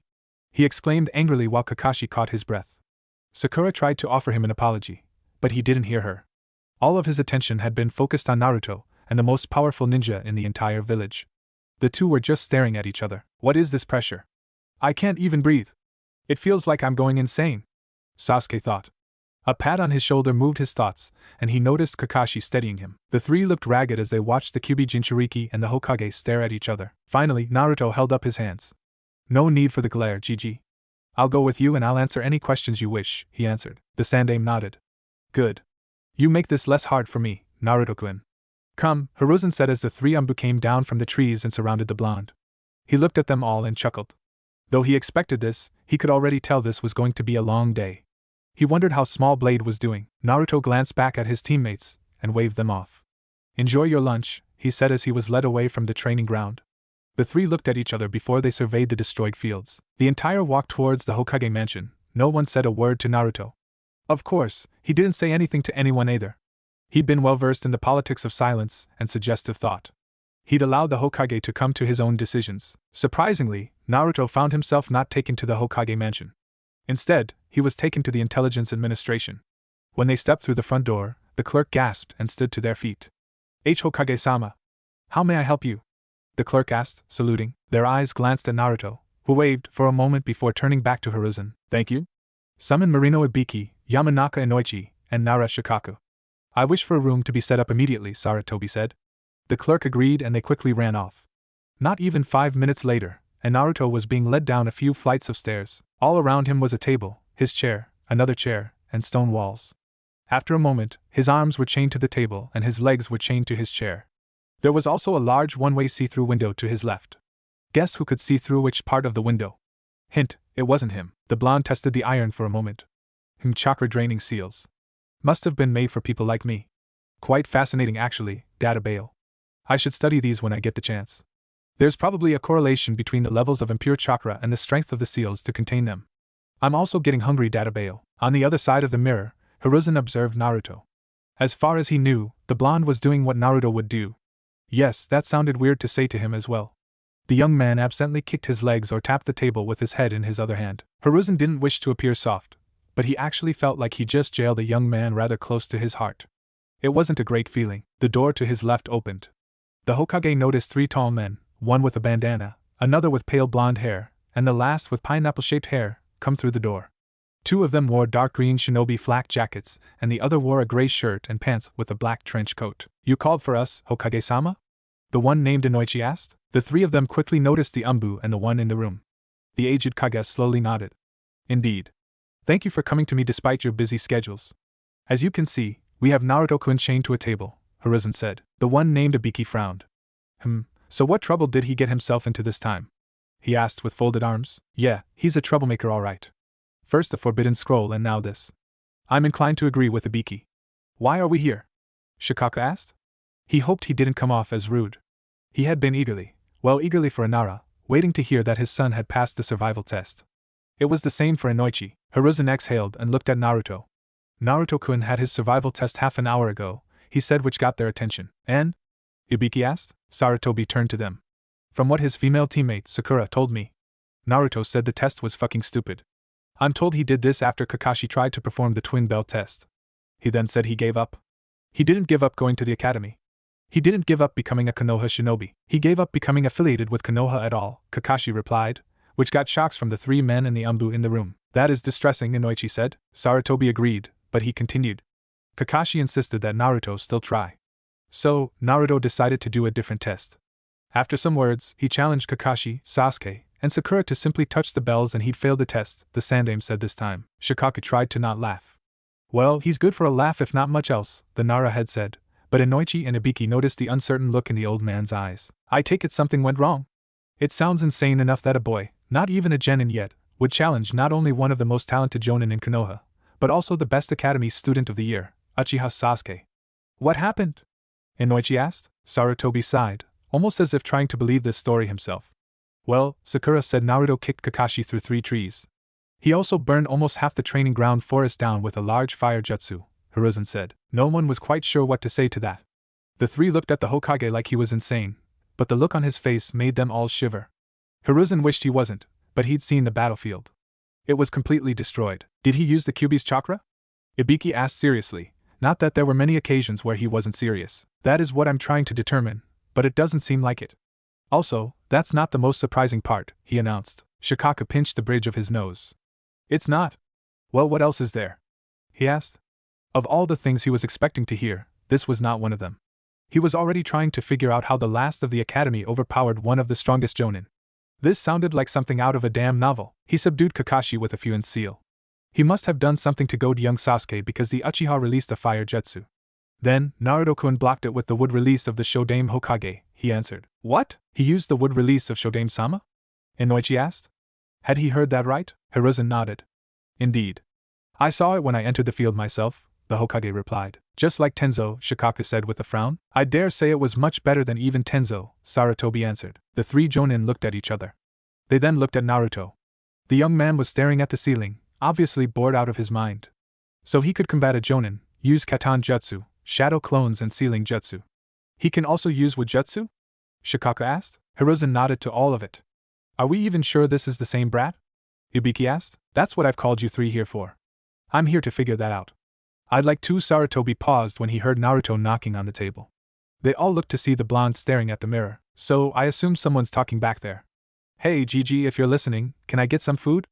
I'm a little hungry after all that. You might want to get something for yourself too. Something tells me we're gonna be here for a little while, Naruto claimed as he stared at the mirror. The four members looked at each other. Hiruzen turned to the Umbu. Find the nearest food stall. Order some lunch for everyone and something for Naruto-kun. Put it on my tab.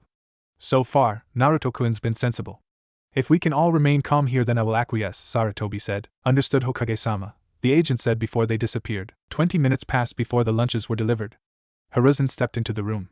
He handed Naruto his lunch, which seemed to consist of a bowl of fried rice and a serving of fried fish. Itadakimasu, Naruto said before he ate his food. When Hiruzen felt that the pleasantries were out of the way, he cleared his throat. Well, I hope we can get down to business now. I'll be quite frank, so excuse me. Who are you? Hiruzen asked with enough pressure to crack the walls. Ibiki, Inoichi, and Shikaka stiffened. Man, even with his age he is still that powerful. As expected of Hokage-sama. I don't think anyone can stand against it, the Yamanaka clan had thought before he stood shocked. The three jonin looked at Naruto pleasantly eating his food as if the pressure in the room wasn't even there. Oh, Naruto knew it was there, but he felt a little bad for the Hokage. A pressure of that amount wouldn't do much to someone like him. Of course, he had to admire the attempt at intimidation. If this Hiruzen was back in his old world, this would have actually been a good lesson in helping Chunin shinobi resist intimidation tactics. But that was neither here nor there. Naruto pushed his food away and leaned his elbows on the table. Gigi, calm down. There's no need to be tense. I told you I'd answer all your questions and I will. I keep my word after all, Databeo. Anyway, I am Naruto. However, I'm not your Naruto. Well, I am and I'm not. I'm the Naruto that this young boy will turn into, he replied. Sarutobi frowned. You're from the future, the Hokage stated while Naruto smiled. As expected of you, Gigi. That didn't take you long at all. Yeah, I'm Naruto from the future, 70 years into the future. As a matter of fact, he lied. Shikaku, Ibiki and Inoichi looked at each other. 1,000 thoughts ran through their heads before they turned back to their Hokage. You don't actually expect me to believe that, do you? Hiruzen asked. Would you sooner believe I was from another world identical to this one? The blonde questioned. Hiruzen's gaze tightened. He was about to say something, but Naruto held up his hand. Listen, Gigi, I've already tampered with history enough.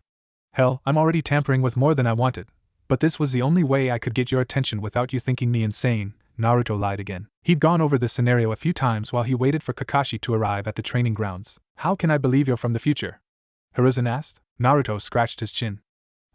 Alright, my parents are Namikaze Minato and Uzumaki Kushina. My mother was the previous Kyubi Jinchuriki before me. Before her, Uzumaki Mito was the first host, he stated. Despite this evidence, Hiruzen wasn't disturbed. Well, okay, that was a lie. He was very disturbed, but he was doing his best not to let it show. He knows? Inoichi asked. Shikaku frowned. Well, he claims he's from the future. There's no reason to not believe that he wouldn't know about his parents eventually, the Jonin commander replied. The worst part was that he couldn't tell if he was talking out of his ass or not, Sarutobi sighed. His nerves had been shaken with those words. Indeed, Naruto was the son of the Yondaime Hokage and Uzumaki Kushina. The events of his birth were greatly covered up. Even now, Hiruzen had never forgotten about that masked Uchiha who had attacked the village. He'd spoken with Jiraiya many times in the hopes of finding the man, but all efforts produced no results. Anything else? He asked. Clever old bastard. He's aware some of that could just be done with a lot of research. Alright, if you want to be like that, Naruto thought before he grabbed a spoonful of rice and ate it. His lips curved upwards. Itachi's your agent in the Akatsuki and he wasn't the only person to kill the entire Uchiha clan, Naruto said. Now that got Hiruzen to break his face. He quickly held up his hand. Alright, that's enough. Please stop there, he said as tried to keep his composure. Only 5 people were supposed to know about that incident. Of course, this was also something that could be researched, but not the Akatsuki part. How could anyone know that? There were very few people who'd learned of such a thing. He could already feel the curious gazes of Ibiki, Inoichi, and Shikaku on him. This was a matter that truly needed to be handled delicately. Hiruzen cleared his throat. Alright, you at least make a convincing argument, Naruto-kun. Okay, assuming I believe you're from the future, when did this happen? He asked. Naruto nodded.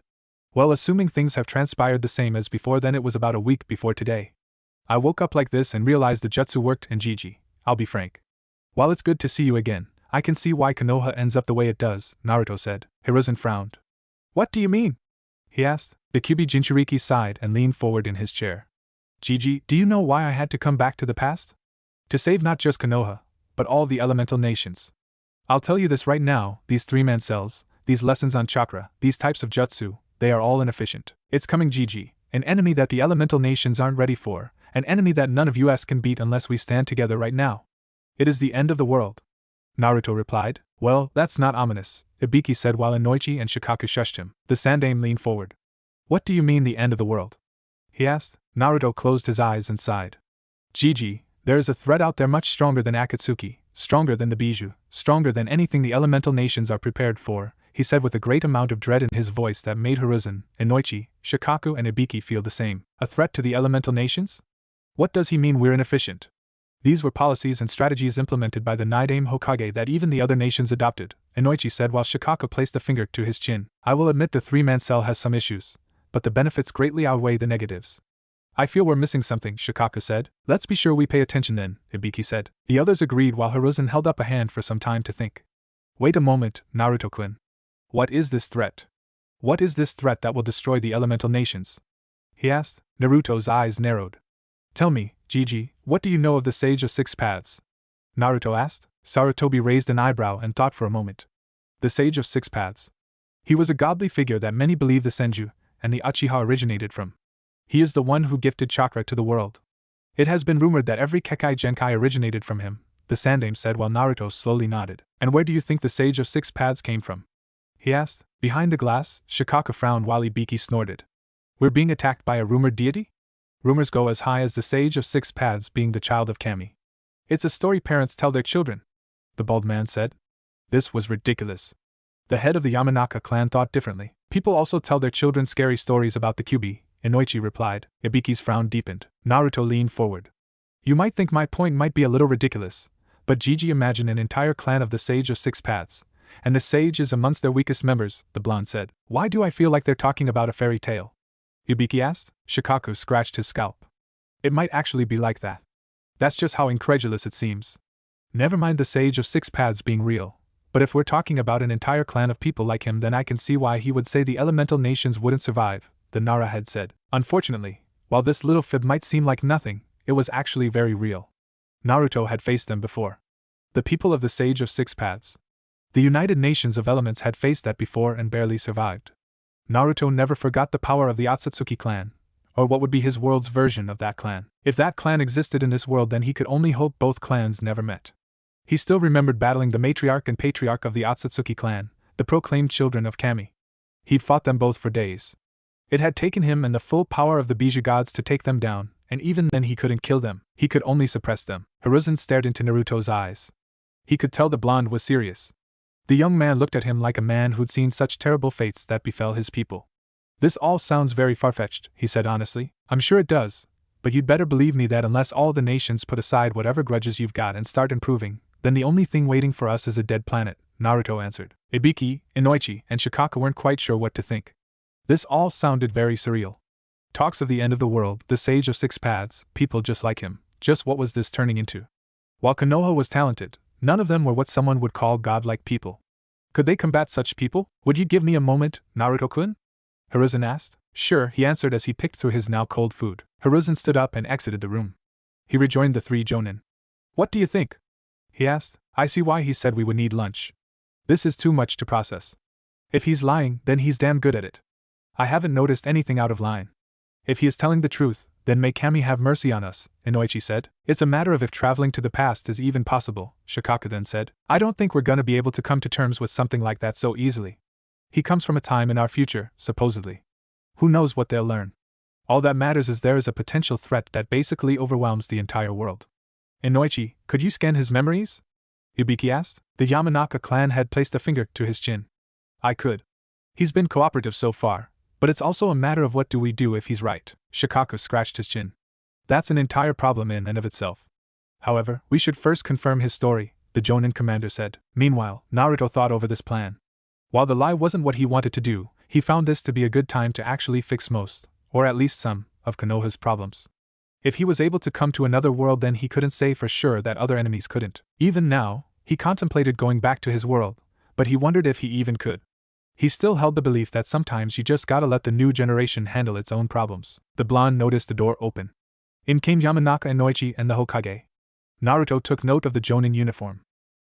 So he's a Jonin in this world. That's rather surprising, the host of the QB thought before he gave them his attention. Naruto-kun, this is Yamanaka Inoichi-kun. Naruto quickly nodded. Yeah, the head of the Yamanaka clan. I remember him. He fought admirably for us. I'd give you a handshake, but the young boy wiggled the chains. I seem to be chained down at the moment. Despite the situation, Inoichi chuckled before he bowed. We'll save the handshake for another time. I apologize, Naruto-san, but I think you know what I'm here for, he said. Naruto nodded and lowered his head, allowing the blonde Yamanaka to go into his head at his leisure. He wouldn't get anything that Naruto didn't want him to get anyway.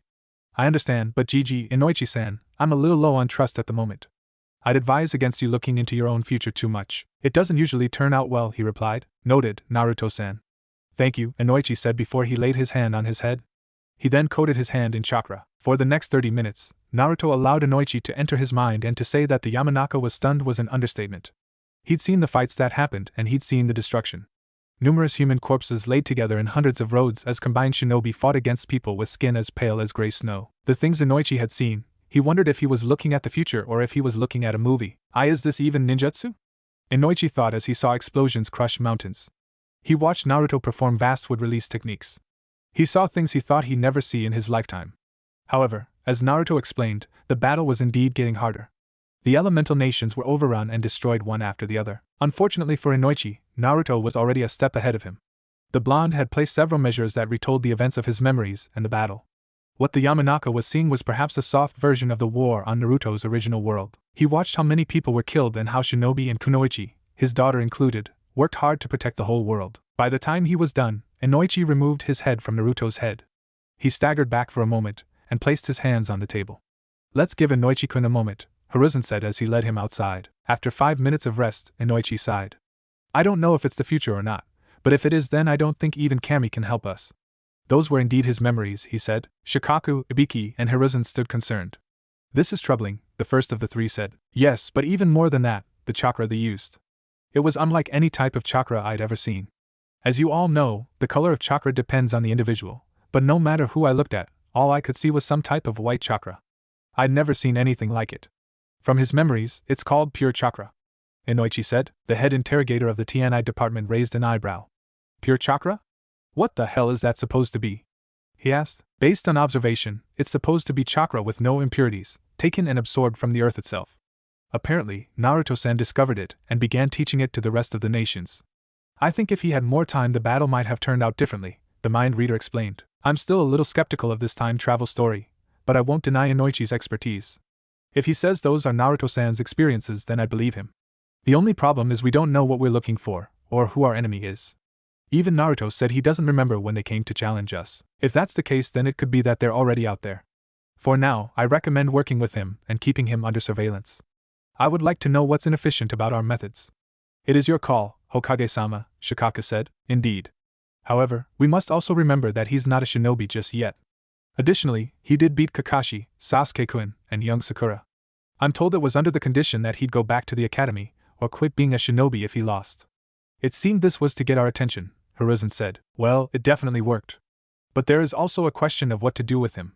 Kakashi, Sasuke, and Sakura saw him perform the Mokuton of the Shodaime Hokage. That's going to spread quickly. Should we name him the heir of the Senju clan?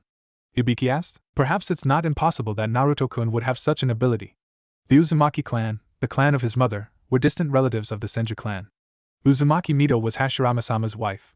I wouldn't be surprised if some of the Senju genes passed to him, Hiruzen stated. But none of the Shodame's children produced Mokutan, and Noichi countered. Look, we can only speculate, and that's not going to get us anywhere. Something like that can wait for another time. However, we'll ask for Naruto-san to not use the Mokutan until we have a measure and plan. I don't think we're ready to deal with the repercussions if the other nations learn about this. The Shodame's power has been coveted for many years. I wouldn't put it past them to try and take it for themselves, Shikaku answered. Well, he's from the future. I doubt they'd be able to right now, Ibiki said before Hiruzen sighed. Alright, we'll discuss the prospects of Naruto-kun's Mokutan abilities later. For now, we will make one exception and ask for Kakashi to pass Team 7. We'll make sure Sasuke and Sakura do not spread word of Naruto-kun's abilities, and we'll say that we talked him out of leaving. We will also take measures to work around this problem facing the elemental nations. For now, I'll speak with the council regarding this matter. For now, I ask for everyone to treat this with the utmost secrecy. Understood? Hiruzen asked. Understood, Hokage-sama. The three said while Hiruzen agreed. He then opened the door. Ibiki walked inside and uncuffed Naruto. The blonde sighed. He then rolled his arms and his legs. You're free to go, Naruto-kun. Thank you for this information. I admit, it will be rather difficult dealing with a future version of you, but I don't know what we'd have done without you. That said, I hope you continue to understand that this is a delicate matter. Please don't use the Mokutan if you don't need to. As you know, it's a very precious ability that's a part of Konoha's history. Also, please return to Team 7. It will be easier to make use of your unique talents if you're in the employ of Konoha, Sarutobi said before Naruto laughed. There's no need to convince me to stay, Gigi. I wasn't actually planning on leaving. Very well, I can abide by those conditions. If you trust these men, then I will as well. However, I hope to speak with all of you again before the week is over. We have more to discuss, he said. Hiruzen nodded. Indeed. I will arrange a time for us all to meet in a place where we will not be disturbed. We do have more things to discuss, the Hokage returned. Everyone agreed and Naruto shook the hands of Shikaku, Inoichi, and Ibiki. With that, Naruto was allowed to leave. He groaned as he stepped outside the intelligence division. Good. With this, I can maybe start investigating the reason for this world or why I'm here. I can also help them advance. There might not be anything to worry about, but it's better to be safe than sorry, he thought before he decided to head home. Honestly, he was tired of today. Implanting false memories to fool Inoichi was much harder than he thought. He'd have to spend some time correcting those later. With that, the Kyuubi Jinchuriki headed home. He already had to get up early and head to the root quarters and start training the shinobi down there. He had no idea how long he'd have to take to recondition those men and women for the tasks to hand to them. When Naruto opened the door to his apartment, he noticed Small Blade with a stack of books in front of her. When she noticed him, she quickly got up to greet him, but he held up a hand. No need. Go back to your reading, but when you're done with your book, I want you to send out a message to all root forces except for those deep in enemy territory. Tell them to come back to Konoha as quickly as possible, he ordered. Small Blade bowed. It shall be done, Naruto-sama, the young girl said before she continued reading while Naruto nodded. He then retired to his room and quickly created a clone. Go, he said. The clone nodded and concealed itself before it dashed off across the rooftops. With that taken care of, Naruto changed out of his clothes and sat on the floor. He then began the long, tiring process of regurgitating the notes and styles in his head. Meanwhile, the Naruto clone that the Kyuubi Jinchuriki just created headed into the root headquarters. Greetings, Naruto-sama, one of the agents said while the blonde nodded. I'm not staying here long. Small Blade will come here later. Listen to her orders as they come from me. Tell everyone that in the base, he said while the agents silently obeyed with a bow of their heads. Understood, they said as they watched the clone transform into the old leader, Shimura Danzo. Had the agent had the proper emotional training, they would have questioned the act. However, they kept their mouths shut. It wasn't their place to ask questions anyway. No one knows I'm the leader of Root. Not even the Hokage. I don't think he'd appreciate knowing a rumored disbanded faction has been overtaken. As far as everyone else is concerned, Danzo's still in charge. Might as well keep up the illusion, the disguised Danzo said while the agent looked at him. If you have a question, ask it. To ask is to learn. To learn is to improve. To improve is to question, he said before he patted the agent's shoulders. He left the agent to think on his words before he walked through the memorized halls until he came out to Danzo's public office lined with stacks of paper. Ah, right. He was a member of the council. He's now a public shinobi advisor. He's got paperwork to do. I might have to rethink some things. While that doesn't place me on the Konoha Council, there's still some influence to be had here. However, I'll have to be careful. Hiruzen and Danzo will know each other very well. This must be done delicately at least until I can deal with Danzo permanently, the blonde thought before he started looking through the documents lined up on his desk. When the former emperor looked at the details of the documents, he sighed. Truly, you're an old warhawk, Shimura Danzo. A patriot to a damn fault, Naruto thought as he read over some notes before there was a knock at his door. The door opened and an assistant came through. "Oh, Danzo-sama, so you were in your office. I'm glad I knocked. Are you still not visitors?" A feminine voice asked. He looked up and noticed a rather beautiful woman looking at him. "Not today. Should anyone ask, then tell them that next week might prove more optimal." "You're dismissed," he said. The assistant nodded and closed the door. Meanwhile, Naruto looked over the notes and documents presented to him. Interesting. "Hiruzen, are you serious about this?" One of the 3 council members, who sat around a small room, asked. The sandame, his fingers intertwined together, quickly nodded. "Yes, Hamura. At least, Inoichi claims that the memories in Naruto-kun are indeed real. Not a single one he saw was fabricated," he replied to the other man in the room. The one named Hamura frowned and scratched his chin. "This is troubling.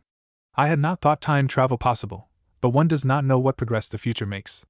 If this is true, then every nation falls before this terrible calamity. However, this is also a blessing in disguise. Hiruzen, you actually saw the boy using the Mokutan of the Senju clan?" Another, Koharu, asked. The sandame tried to keep the smile off his face.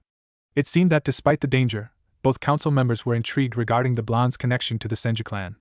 Even now, the influence of the Senju clan could be felt throughout every corner of Konoha's history. "But how is it possible?" Hamura asked. "Shodame-sama's wife was an Uzumaki. It isn't impossible for the blood of the Senju to appear in the boy. This actually helps because he'll be able to control the Kyuubi even better. It was one of the reasons why Hashirama-sama was feared.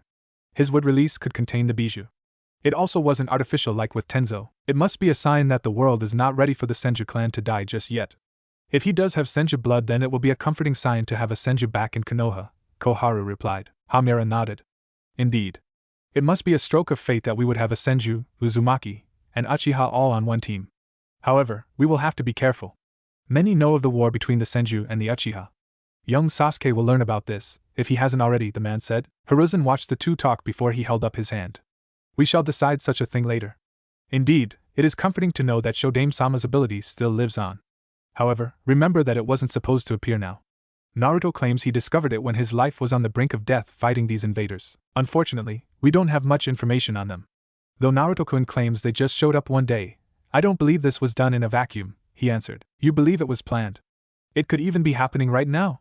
Koharu asked. The sandame nodded. "Indeed. I will need to speak with Jiraiya on this. I might also have to stop showing leniency on Tsunade.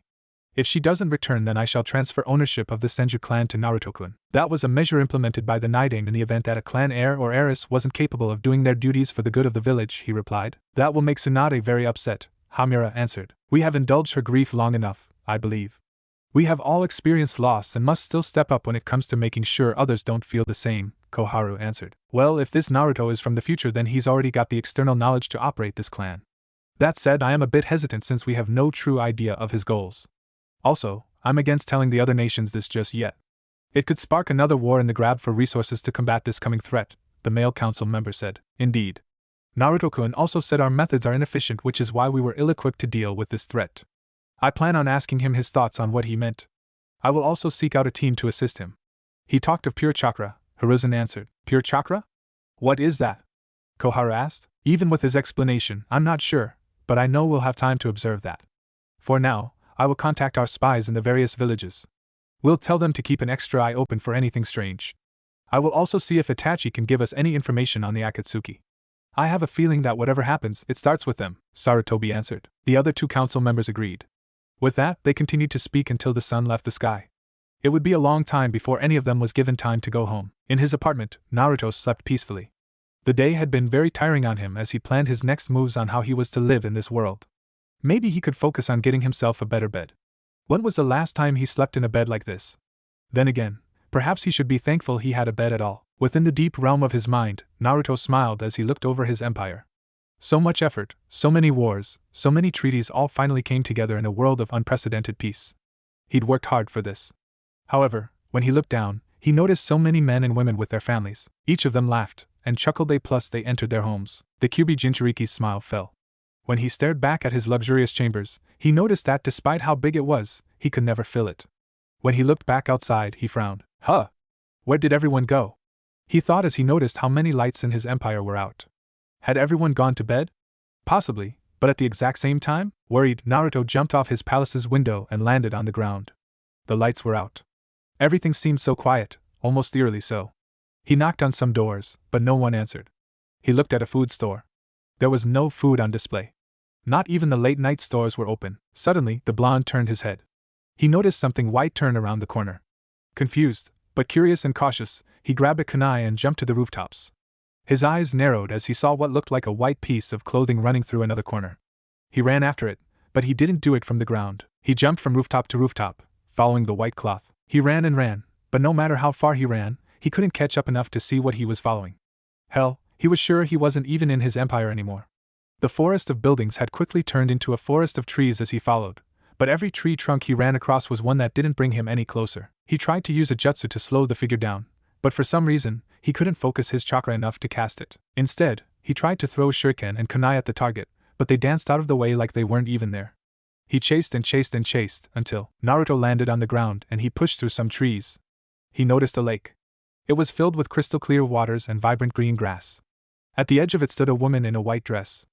Her hair was the most beautiful piece of lavender black that he'd ever seen. Suddenly, his senses left him. Instead, his instincts as a man reduced the logical side of his brain to mush. He dropped his kunai. It was weird. Though he wanted to